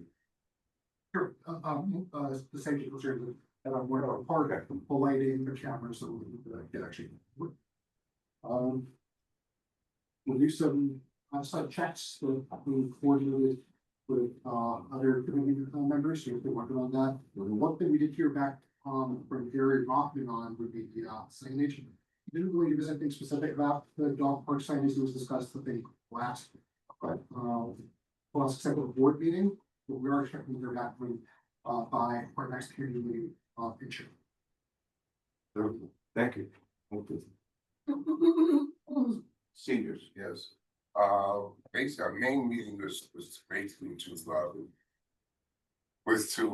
speak on the resource fair, which of course turned out pretty well. There's one of the Lydia Gerson, one of the speakers who spoke about this Medicare for All, just for New York State program he spoke about, and she wants to do a reso, so I think maybe we need to link with the health department. Yeah. So we already passed the resolution supporting. Oh, if someone submitted, I don't know, she sent me a copy, I'll forward it then. I know her. All right, should I be in touch with her? We are in touch all the time. Okay. We're good, we did it. All right, and hopefully next year we can collaborate with Manhattan and ours. Maybe we might need a bigger facility, but I'm always grateful that we're able to use the farm because it's so centrally located. Great, thank you. Uniform services, dollars? Yes, we had, I was not at the meeting, unfortunately, I had work things, but, the highlights were, they discussed Sammy's Law resolution for our district. So Sammy's Law, this is something we had asked to put on the agenda, but it wasn't, so I'll bring it back up in new business, but Sammy's Law pretty much it was passed in April of 2024. It's a state law, where the speed limits are lowered to 20 miles an hour. The state pretty much gave the mandate to the city that the city can lower speed limits. So our resolution is about asking DOT to lower the speed limits in our district to 20 miles an hour and 15 miles an hour next to any school. So that's the resolution. The second thing, talked about the CB9 safety survey. So it's a survey that, but we got the idea from CB7, where they started circulating a survey that find out people in the community where they feel like there are certain safety issues and like what problem areas there may be, what suggestions they may have, certain recommendations. So we have finalized that survey in both English and Spanish, and we are ready to start circulating. So we have to circulate. I'm not sure how you want to go about, because it's not really a resolution. I'm not sure what This is a survey for who? this would be distributed within the community. Hopefully, we could use the link NYC, we can use the CE9 website, word of mouth, put some flyers out, get people within the community to respond to this safety. Sounds good. And the last thing was, a letter of recommendation, to Columbia University. Use the fairway line for the kids' school for parking. Cause so what's called, the issue that's being caused here during the rush hour is that, because of the trash bins. A lot of the teachers don't have parking close to the school. And so what's happening is that when during drop off and pickup, parents and families are double parking, triple parking along this corridor.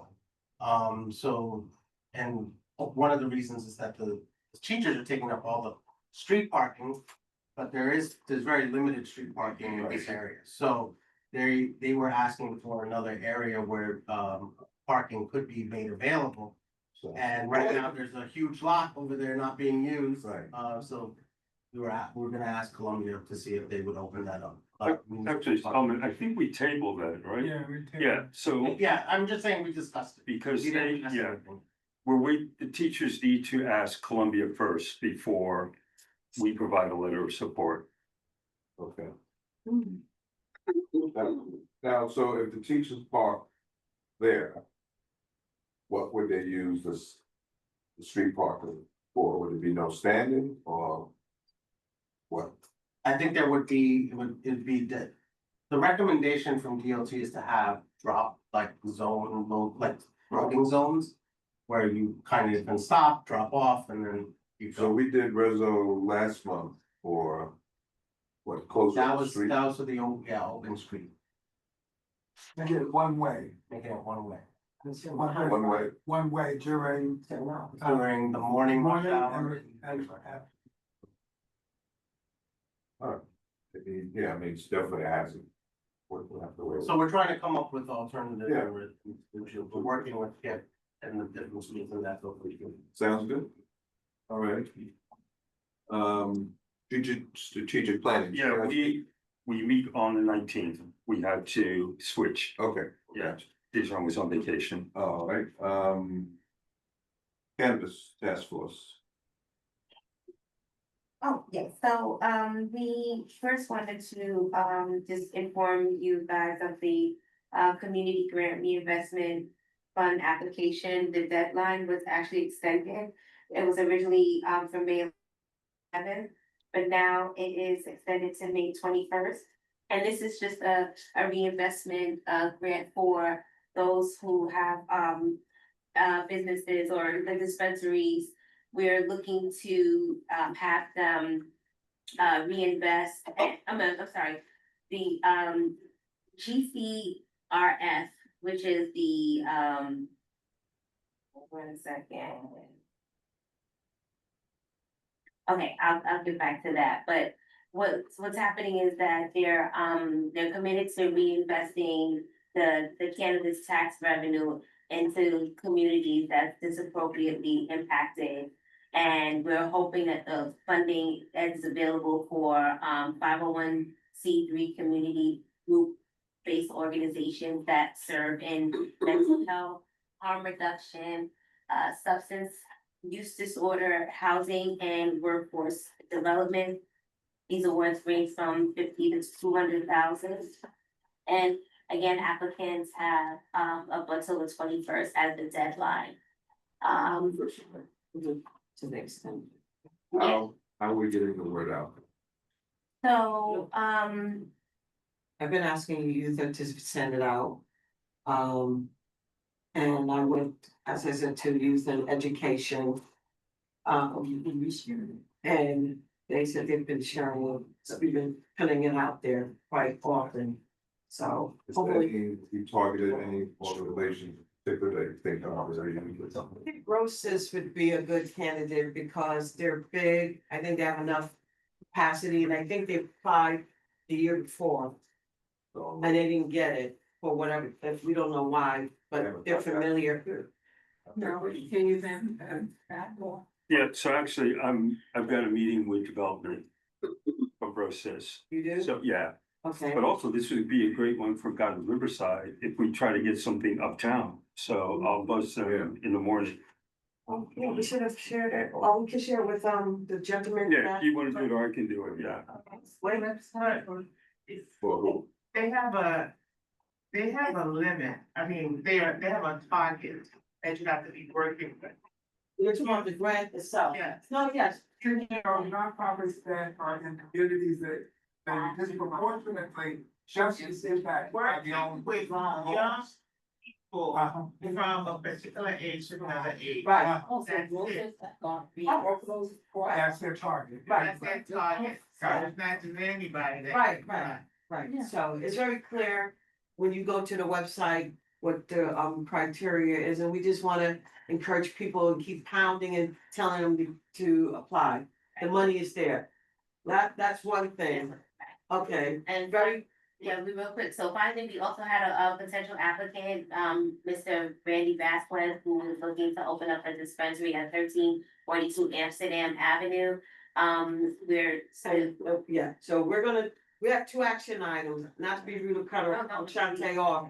That's a part of our report. It's time sensitive, which is why when we get to action items, it's not on the agenda, but we can present a little bit in more detail, not too much more, Chair. But we need to present it and then want to present it to general board next week. So it's not a. It's not, it should have been, but it's in the packet, but we can speak to both those items. All right. Shante will speak to the dispensary, I'm gonna speak to the other item, which is a regulatory change for medical cannabis on OCM. Thank you, ladies. Um, John Martin. TQ plus. Yes, ladies and gentlemen, on the DGP task force had a relatively restrained, giving one presentation on the consolation station from Ali Forney about the 17 sites that they have around the city for homeless, same gender living, LGBTQ plus youth, including the promise of a site visit with the upcoming site that they're going to have in MCB9. St. Nicholas. It's Common Avenue, Common Avenue in 140. It's an incredible, I knew the owner of the brownstone. I was. Yeah. Yeah. Okay. 144 behind. It was stood up again by Health and Hospitals prior to hopefully, I'm thinking about tabling the main meeting actually until Tuesday. See if we have one promise of a presentation of the Osborne Association. We've also reached out to GNAC and again to Health and Hospitals prior to. So we'll see. Thank you. Okay, covered all committees. Great, all right, let's move on to action items. First one up, Port of Heritage Health and Housing. Guess that's coming out of health. Yeah, let's do the vote, let me pull it up. Before you even start, can I suggest tabling this? There's a reason. My understanding, and it's a rumor, Heritage is in a state of crisis. The ED and board is breaking up. So I don't think the board should provide any support right now until the agency stabilizes. The CEO and I believe Doug and what's your name and Adrian have all departed or been forced out as of like last week. So my recommendation or my suggestion is we table this.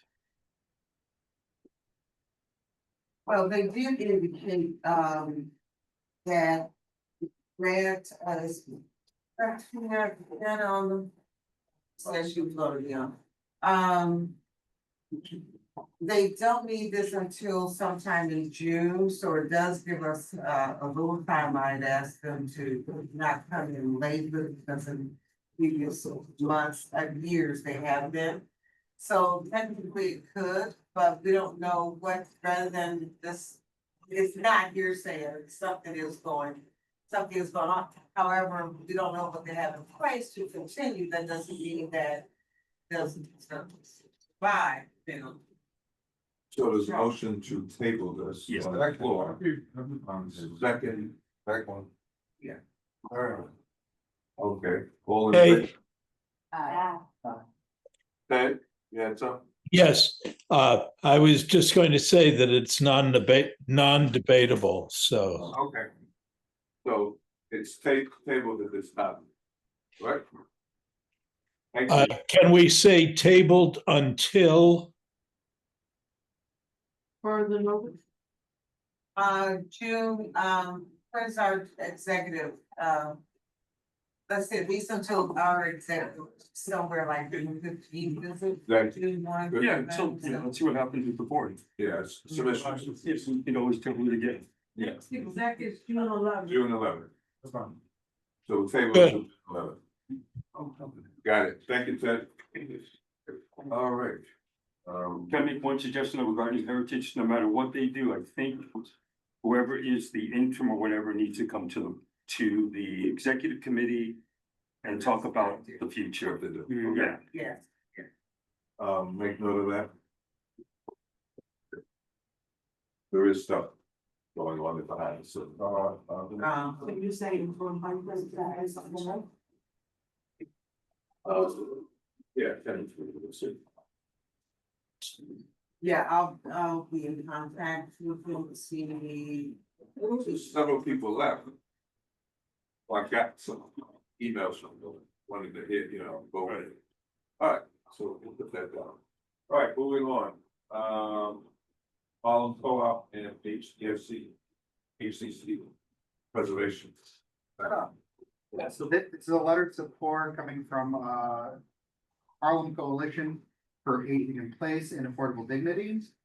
Part of it is asking to support two existing pieces of legislation being pushed in the state. These are two pieces of legislation that the committee board has supported in the past. One of them being a Kavanaugh-Bronstein bill regarding J51 extensions. And then the other is Jackson Taylor regarding HDFT and HDC, Self-Determination Preservation and Affordability Act. The other two that were new to us are they're asking for support on future legislation. So there is no current legislation in place for number 3 and 4 of the letter. But after discussion, it did seem in line with what's being asked, and this particular group is not just looking at CB9, but they've also connected CB11, who's also signing on to their version of this letter, and I think CB10 is going to be next. But the whole idea is they wanted to have all of Harlem, and they wanted to present this in time for budget negotiations. That's all I have. Okay. Any comments, questions? Unanimous consent. Second. Any dissension from that? No? Okay, passes unanimous consent, great. Good, Bill, they did a great presentation, I sat in on that, they really did. It affects a lot of people in the community. So, Steve, Robert Jackson and Al Taylor piece on it as well, so it's great, go forward, great, thank you guys. Next up will be Barnard College, 620 West 116th Street, gas outage. Yeah, so these are two letters of support. The first one is for Barnard. There's a Barnard building at 620 West 116th Street. That's been cooking gas for about a year now. So we're asking them to pay the students something of a rent rebate, like rent rebate. And our understanding is that they are moving in ovens this summer. The other letter is to Columbia. It's regarding three things. The first is for an update on their commitment to make 4 more other vacant units available to non-affiliates. So folks have already gotten the apartments that they made available months ago. They did commit to making 4 more available, but they haven't followed up on that. They said they would by the summer. The second one is assurance from Columbia regarding building 542 West 112th Street. That's a Columbia grad school building. All the tenants within that building were forced to relocate at the end of their lease, which ends on May 31st. We're like very worried about the kinds of housing that they're getting as they get relocated. A lot of them have like daycare centers that are nearby, things like that, schools. So we're just asking for reassurance that places they get relocated to are comparable. They're within the neighborhoods that all the folks live in, and yeah, same amenities and costs. Question for you, on the 4 apartments that were allotted the first time. Yeah. Those are occupied. Or going. Those are, yeah, those are, at least one of them has been occupied, like has been given to someone. Okay. Hasn't been occupied yet. But it has been But it's gonna be, yeah. I just wanna keep track of that. Yeah. See if Columbia and the occupants are in agreement that we can speak with them. So the one person that I've spoken to, who got one of the apartments is like a community member, is that we're benefiting, that we spoke to at the Housing Management Center. All right. Yeah, Okay.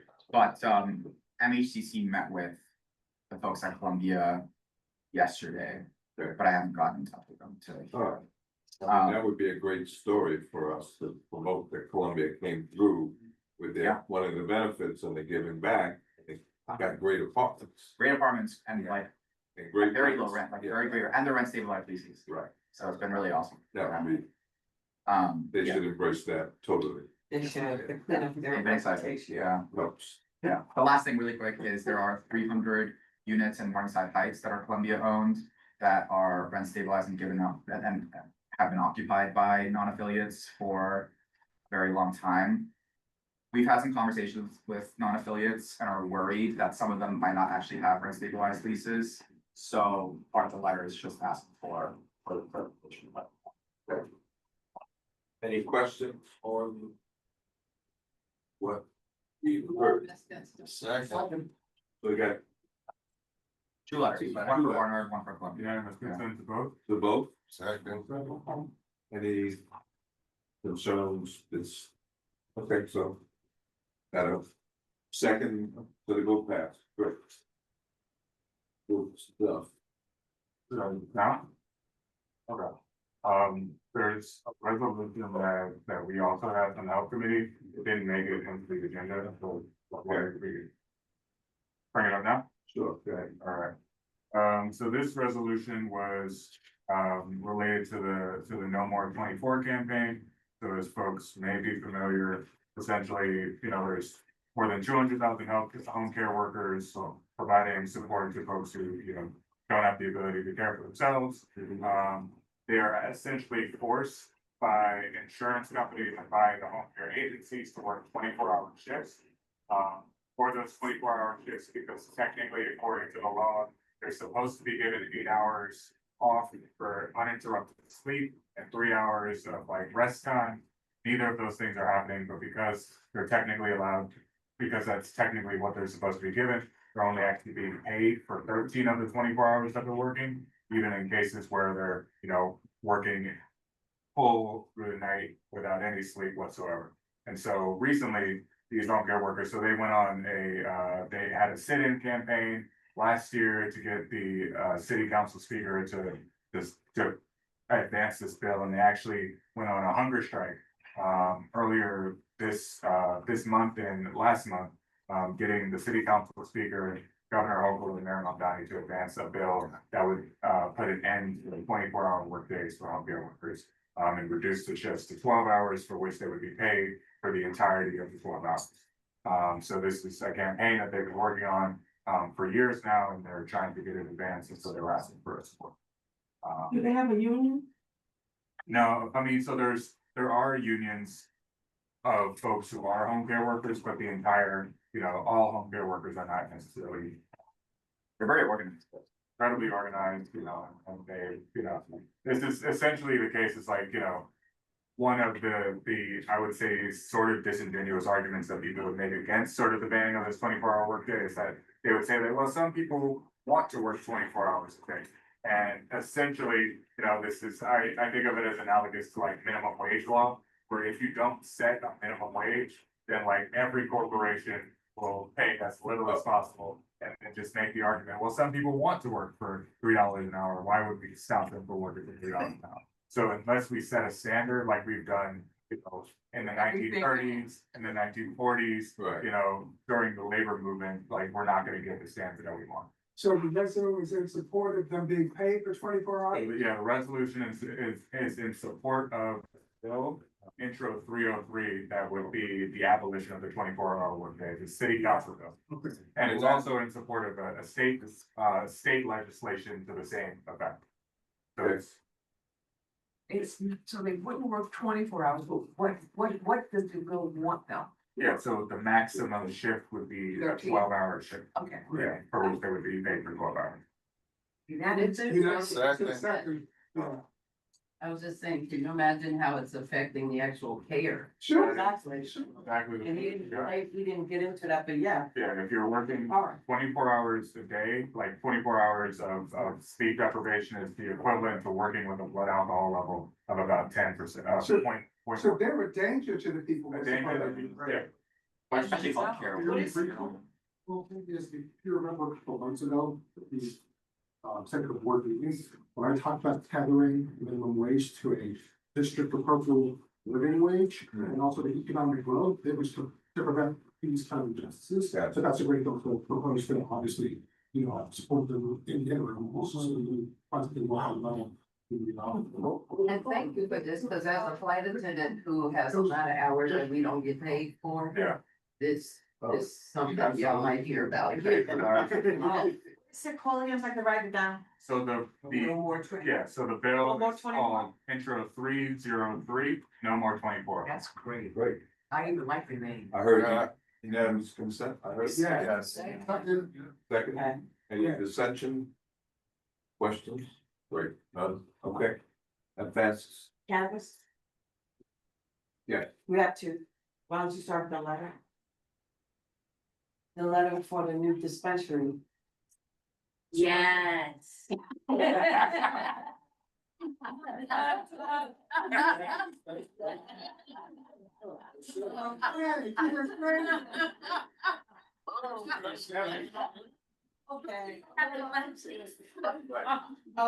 You have some, you were munching on gums here.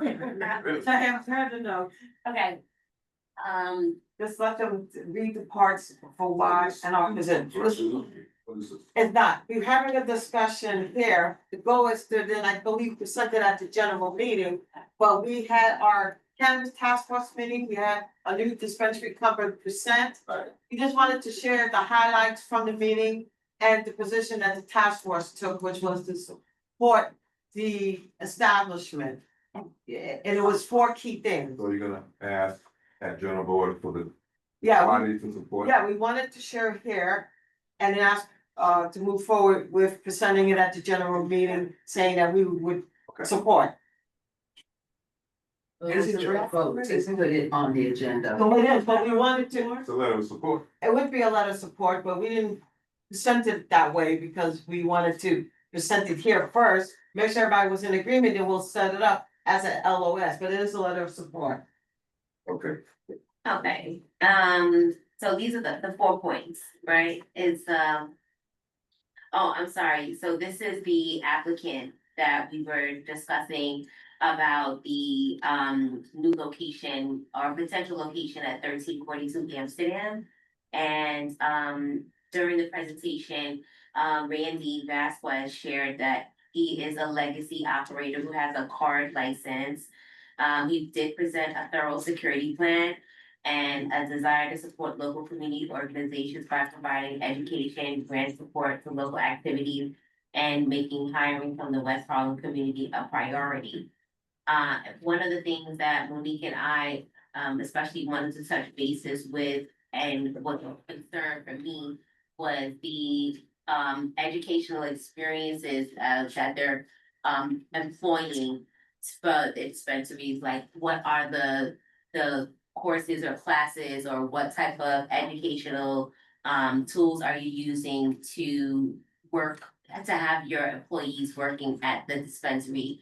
And we've also want to make sure that they are encouraged to have the neighbors or the community be employed at the dispensary, giving them employment opportunity, basically. So I think that was pretty much it. Did I leave anything else out about the licenses? Yeah, I mean, he came forward, which was a big deal. There were members from the community who sat in and asked questions. He answered all the questions. Right. And expressed a willingness to work with, to be a good neighbor, basically, in that commercial way.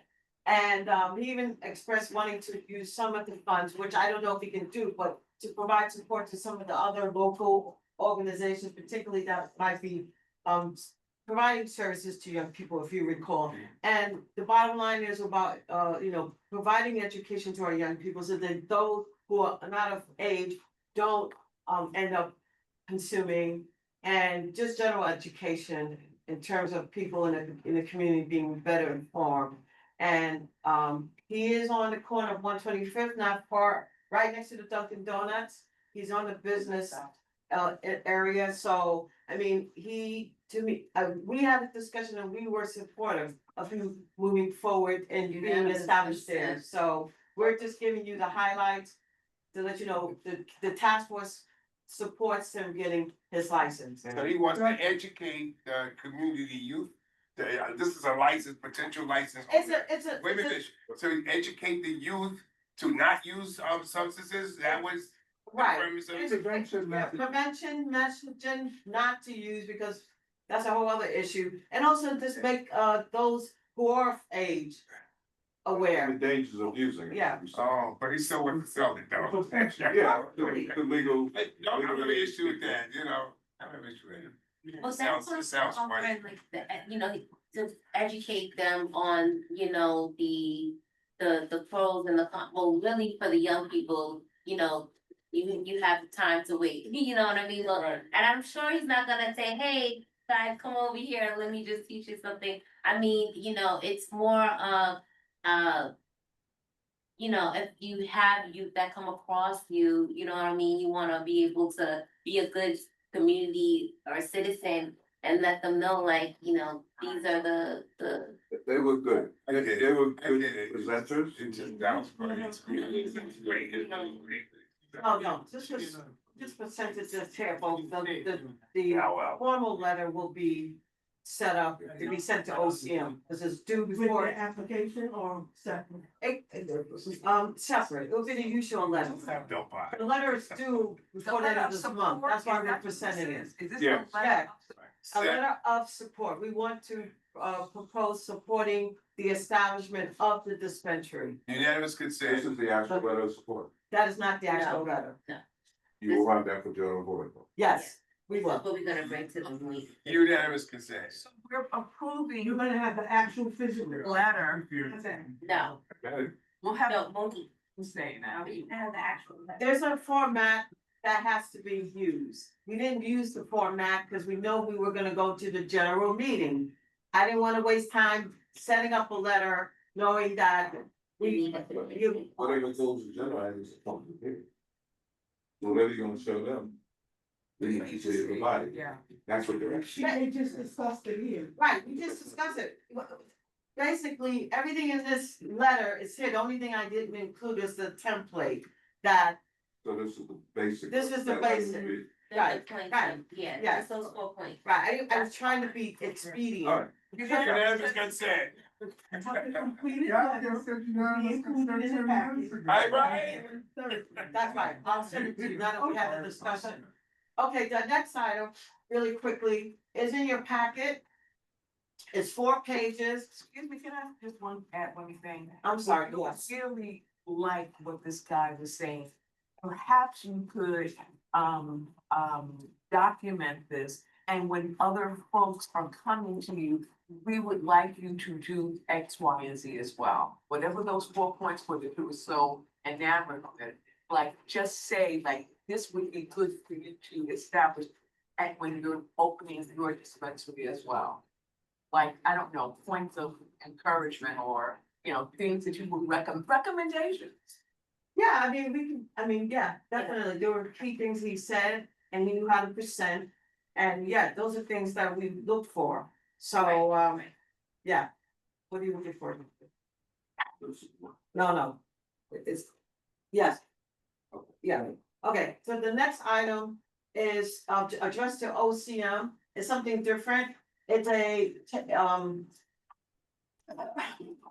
so part 113 on the web pages of the Office of Cannabis Management, there's a section called Medical Cannabis Regulation. Okay? There's something that's set up as a framework, and the framework of that section focuses on patient certification and practitioner requirements, caregiver eligibility, registered organizations who are permitted to sell medical cannabis, which I'll get to that in a minute. That's not in the letter, I'm just giving you an outline. And manufacturing, testing, safety, as well as marketing, reporting, and compliance requirements. This is what section 113 focuses on. We're writing a letter, submitting comment to changes that are being made. The changes that are being made in this section are going to be the following. They will establish 2-year patient certifications, which doesn't happen now. So that by doing that, it's going to reduce the renewal time for a patient or person who is using medical cannabis. So that, you know, it makes it easier for them to get it. Updated possession limits, they'll be allowed to, and this is medical cannabis, possess a larger quantity once again, so that they don't have to go back and forward and be inconvenienced. Expanded caregiver eligibility, right now, I believe that the age is probably 21 and they want to make it 18 in terms of people who are caregivers and supporting someone who is in use of medical cannabis. And last but not least, expanded access and flexibility, improve access, affordability, and alignment with the adult use market. So those are the changes that are being proposed in section 113, and I just literally summarized it. With that said, what should I tell you, we crafted comments saying that we support the intent of the changes, but we thought that these changes needed to be strengthened. To strengthen these regulations to ensure equitable access, culturally competent care, and meaningful community integration. So we feel that the intent is there, but a little bit more has to be done in order to give it more heft and more vigor. And so we, in this letter that's 4 pages, we cover 6 areas. And the 6 areas are to expand and diversify the practitioner workforce. So we're suggesting that that needs to be done. Right now, uptown, there are no medical cannabis dispensaries. And we're saying that as a part of these changes, there has to be a concerted effort to make medical cannabis accessible in our community.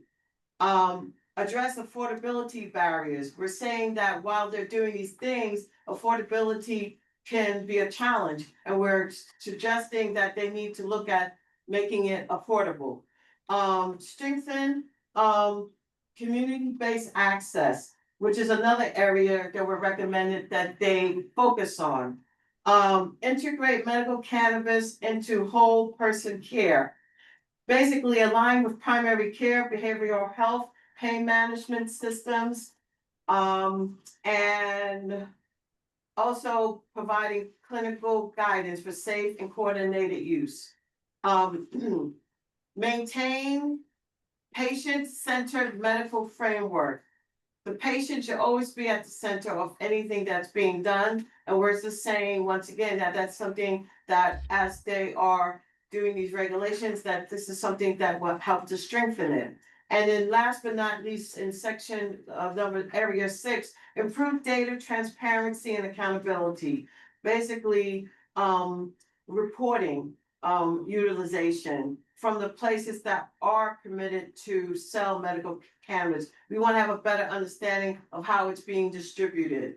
And in this letter, we conclude by saying that we believe these updates, these recommendations that we're making from Community Board 9 would be a step forward, not only in terms of creating greater equity, but also creating access in terms of affordability and just culturally competent care.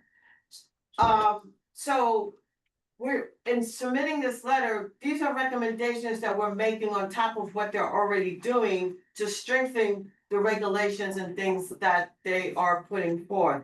We believe that these recommendations are very strong, and the whole point of them is to make the access and affordability issues less of an issue, especially when it comes to our communities. So I went through it quickly, but that is the intent of this 4-page letter. And I don't see it as a bad thing. I see it as something that will be an enhancement as we work and try to see how we can get a medical cannabis provider in our community. So this is a resolution of support or? Right. It's a letter of support. Well, it's a letter of comment, right? So if you want comment to. Well, maybe you're right, maybe that's a more accurate way of describing it, saying that we support the intention of what they're doing, but we do have additional comments, so. Alright, of course, you said something about lowering the age from 21 to 18, but. It was for people who are caretakers.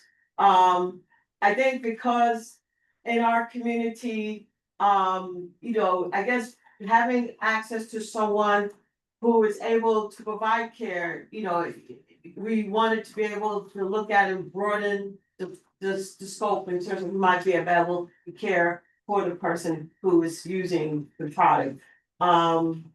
What's his question? What is your question? I didn't see that in the text that I'm looking at, maybe it's like on the wrong. Oh, no, what I was saying here is that the changes that were made on the OCN website, they proposed lowering the age. We didn't address that here, we just addressed the recommendations, 6 recommendations on top of what was being proposed. So you're in agreement with lowering the age that they suggested? We didn't see that as an issue. I'm not, personally, I'm not agreeable with. Okay, all right, so we can, I guess make reference to that, maybe add language in terms of that. Is that the one thing that you have I mean, concern I about? have a lot of thoughts, but I also want to be conscious of time, I don't want Yeah. to open up a whole. That, Yeah, I can. they have a week before. Right, it's due, yeah, I didn't want to ram it through, but yeah, it's due, public comment is due, May 25th. Okay. Yeah, so I can send it to you, we can have a discussion. For sure. And I don't know if there are other concerns in the room. So is this a resolution or? So I guess it's more of a letter of comment. Okay, and you need our support for that? Well, I wanted to get the support in order to bring it before the general board. The executive committee is vetting the letter. Are we gonna move it forward? Are we gonna table it? That's what Sounds we're like doing he here. has issues, I mean, Table, table. yeah, Well, Further. okay, well, so we that's won't. fine. But there's a deadline. Yeah, I mean, we won't make that, unless we do it like an emergency, you know, we've done an emergency, You mean through email? I yeah. mean, so Cameron, we could try to connect over the weekend? Are you available? If I'm the only one who has it, we're gonna back. Oh, I ain't gonna hold it back. Can we also make amendments at the general board meeting? Say it again? Can we also just make amendments during the general board meeting? I mean, I guess we could, cause it should still be, we're meeting on the 21st and it's not due until after that. Yeah. So, maybe we could try to do that as well. I just get a little nervous because so many, what is it? Hands in the pot, but I wanna make sure it is something that is representative of how people feel from CP9. Yeah, so, I mean, I can present the letter as is. And then get feedback, and then we have to turn it around pretty quickly. Does But- cannabis meet next week? Or no? No, we don't, so that was the other thing, in fact, we're meeting on the 18th, Monday, oh, sorry, yeah, we're meeting on Monday, the 18th. And we did that because we were concerned about the holiday, so we are meeting, and you're welcome to join us, we're gonna be talking about medical cannabis. And you're gonna talk about that letter? We will mention the letter, that we are looking to present it. Yeah, and that's about it, so, I mean, guys can join us on Monday if you want, we'll be here. Yeah, you can have a longer discussion for issues with. Okay, we can do that. Time as well, anyway. You guys have time to join us. So, The committee has a letter of support regarding 1342 Amsterdam. Talking about the. That's a dispensary. Okay. yeah, so I heard that we could bring it forward and we'll draft the letter in the format. So you get a I letter. know what kind of. Yeah, so, anyway, that's us. All right. So wait, what was the outcome? Is it, we're moving it forward to general board? Yeah. No. No. Hey. Question to be paid. But we want to move it forward. I thought we do, but I was going to get. Cameron is one person. We could just vote on it now, Okay. and then just hold off on making amendments until the general board. Right, so can we vote to move it forward to I general? can abstain, you know, but So can we vote to move forward to the general board? I guess is my question. Present it and then we can listen and hear comment from general board. Because like I said, it is due that Monday. And so I want to make sure that we have an opportunity as a community board to submit public comment. Monday, the 25th? No. Yes, the 25th. That's a holiday. Monday's Memorial, No. 25th Memorial Day. That's what I said, the 23rd. Well, it's due, 20 something, maybe I got my Okay. date off, but it's due, that's why I'm pushing it. Okay. Tina has a question. Go ahead, Tina, I'm sorry. Medical cannabis. This is 4 pages. Can you consolidate it to something like 2? Is it possible to consolidate it? It's too long. Doesn't look like it's a lot. I mean, well. I mean, I have a 2-pager here that's just my talking points, but the letter goes into a lot of detail because it's covering different issues and areas, that's why, I mean.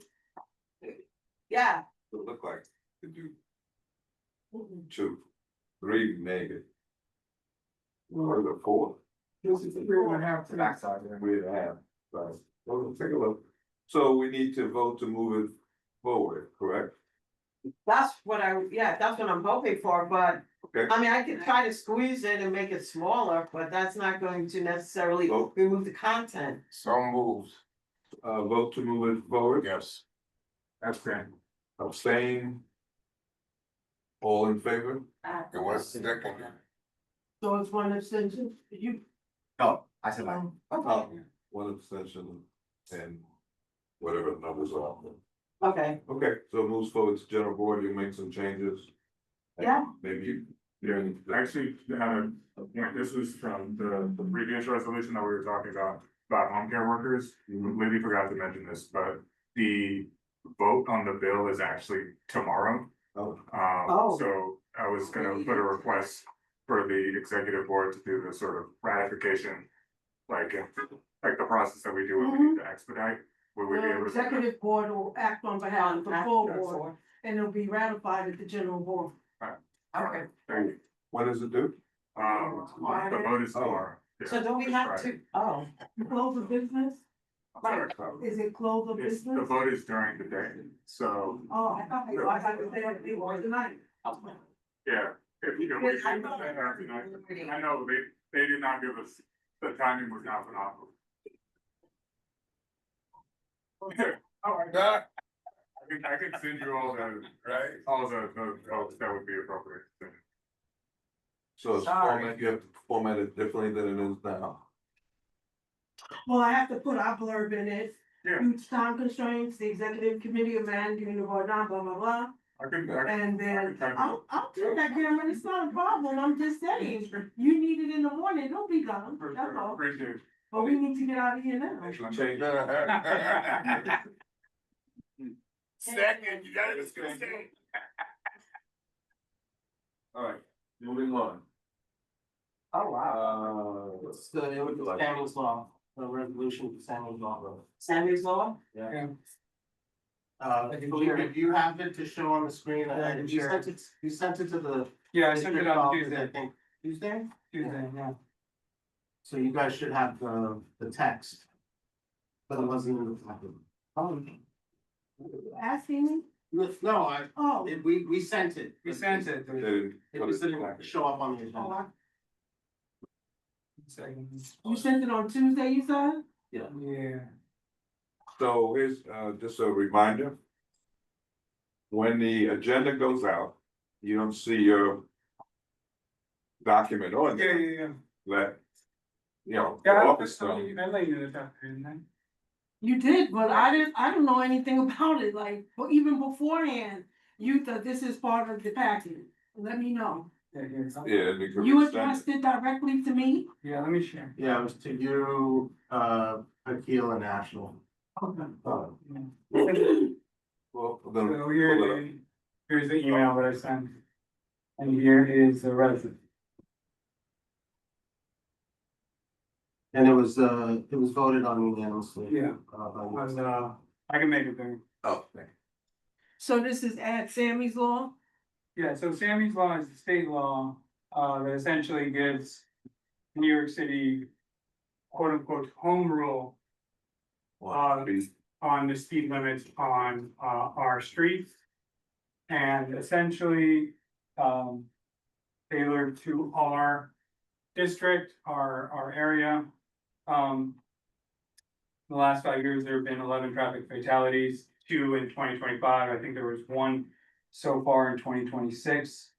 And essentially, this is support of the rest of the law, the state law, and then the therefore section. Well, we added 2 things particular to our community board, which are, we encourage the DOT to build infrastructure that will facilitate vehicles traveling within the speed limit, right? So to make it easier for users to abide by the speed limit. And then, of course, we added that NYPD please enforce the new lower, safer speed limit. So what's the request for the speed limit to be reduced to? It's 20 miles an hour on all the local roads, on anything that's, limited access parkway, this doesn't talk about. And 15 up, you're. 15 years school. The school zone. I think that this is, yes, 15 miles per hour in school zones as authorized. So it's not like every school zone, but certain school zones.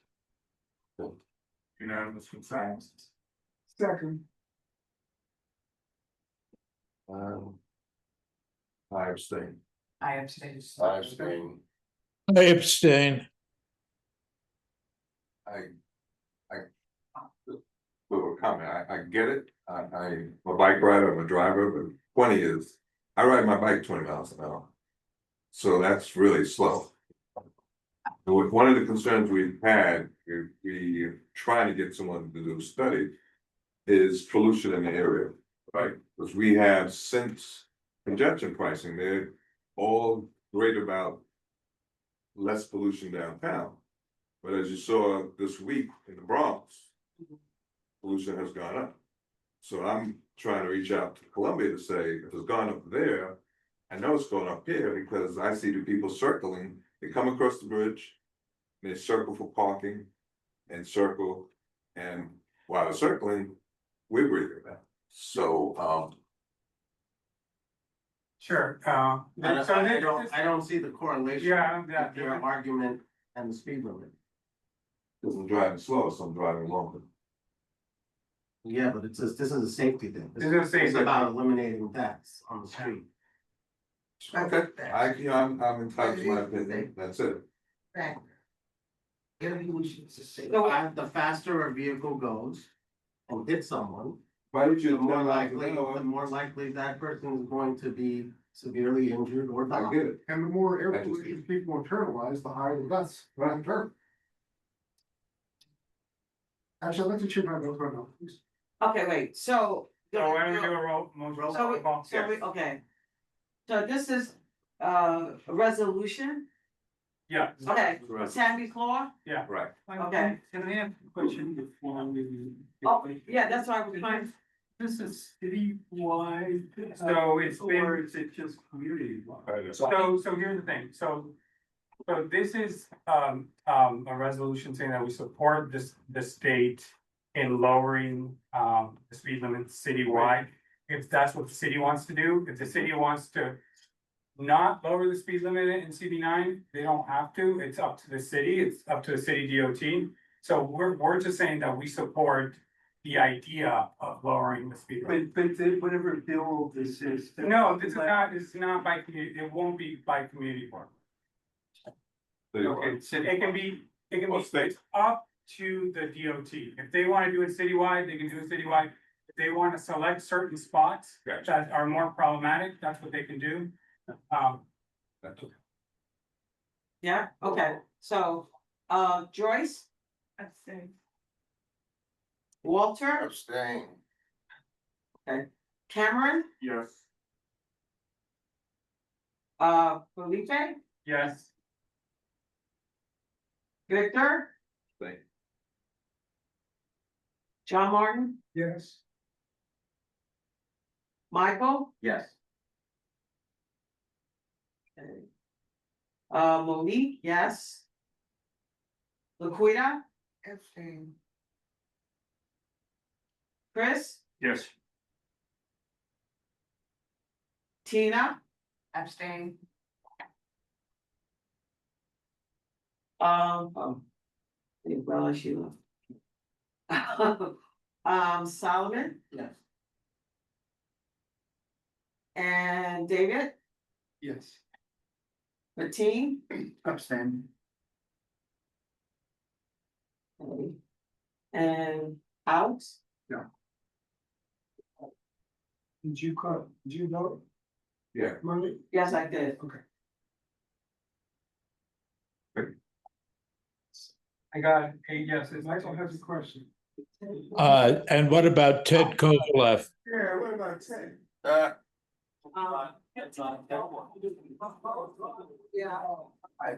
Ted, you can't vote online.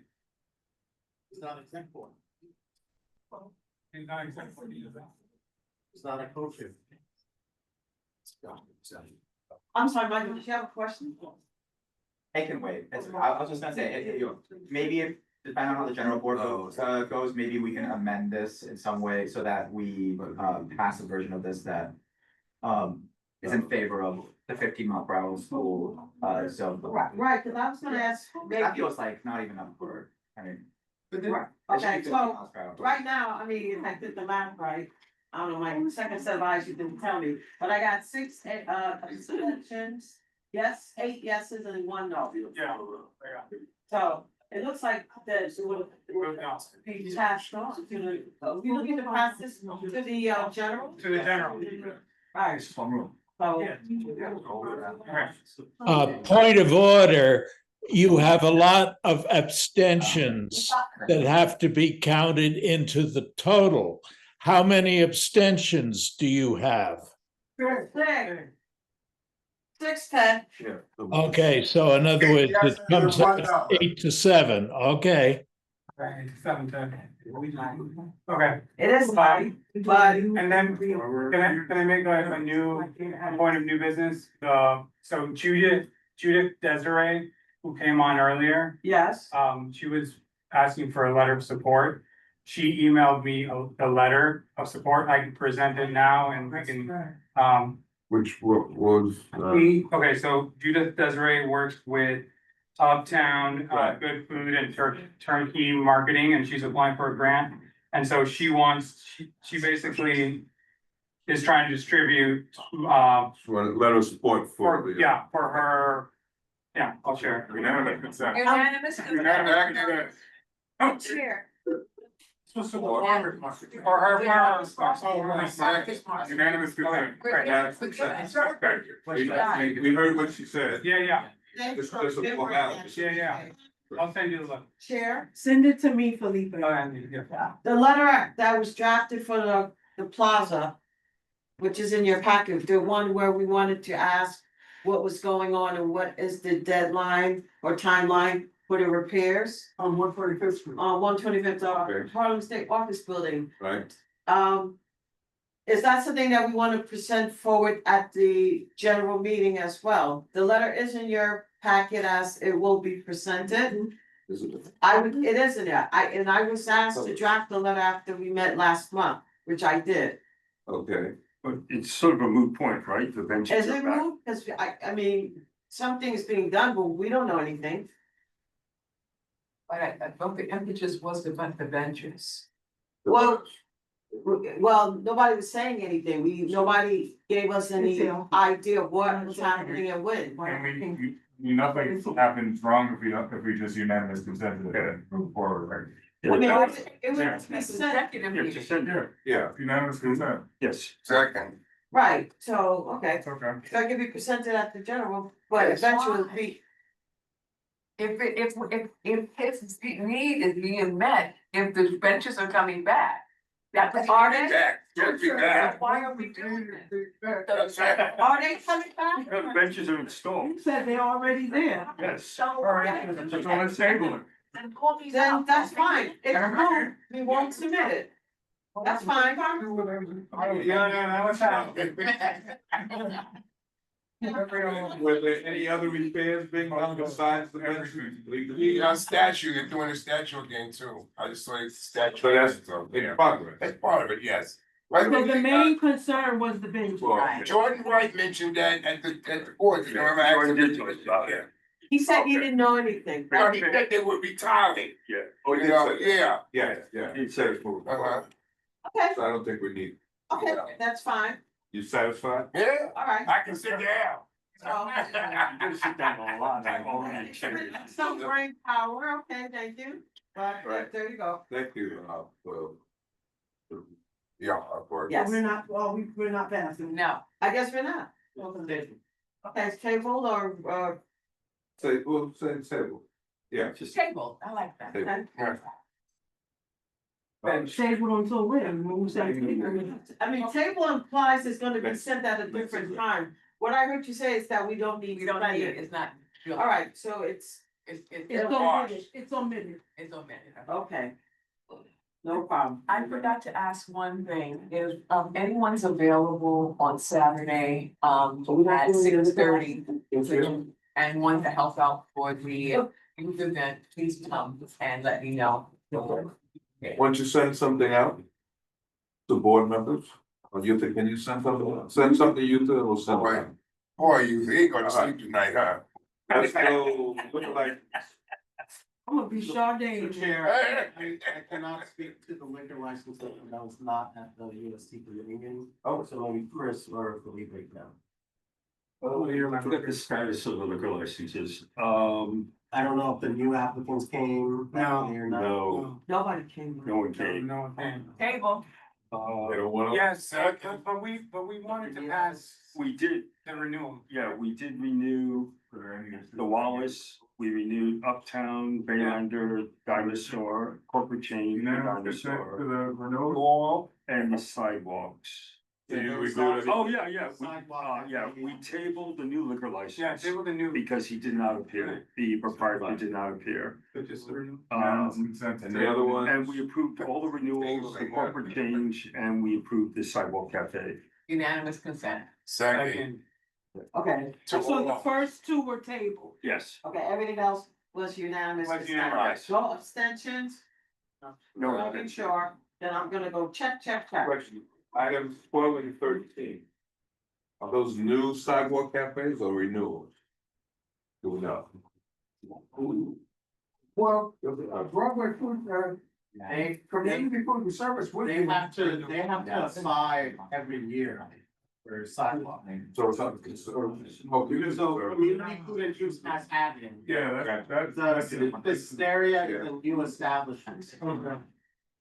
oh, I saw that the other day, yeah. And there's definitely enforcement taking place. The business on 144th and Broadway had to take down on the west side. They had that bizarro, Yeah, that Structure. enclosed structure. yeah, they removed it or coming down. They also leveled the sidewalk, so now I think they have to remove some of that concrete. Gotcha.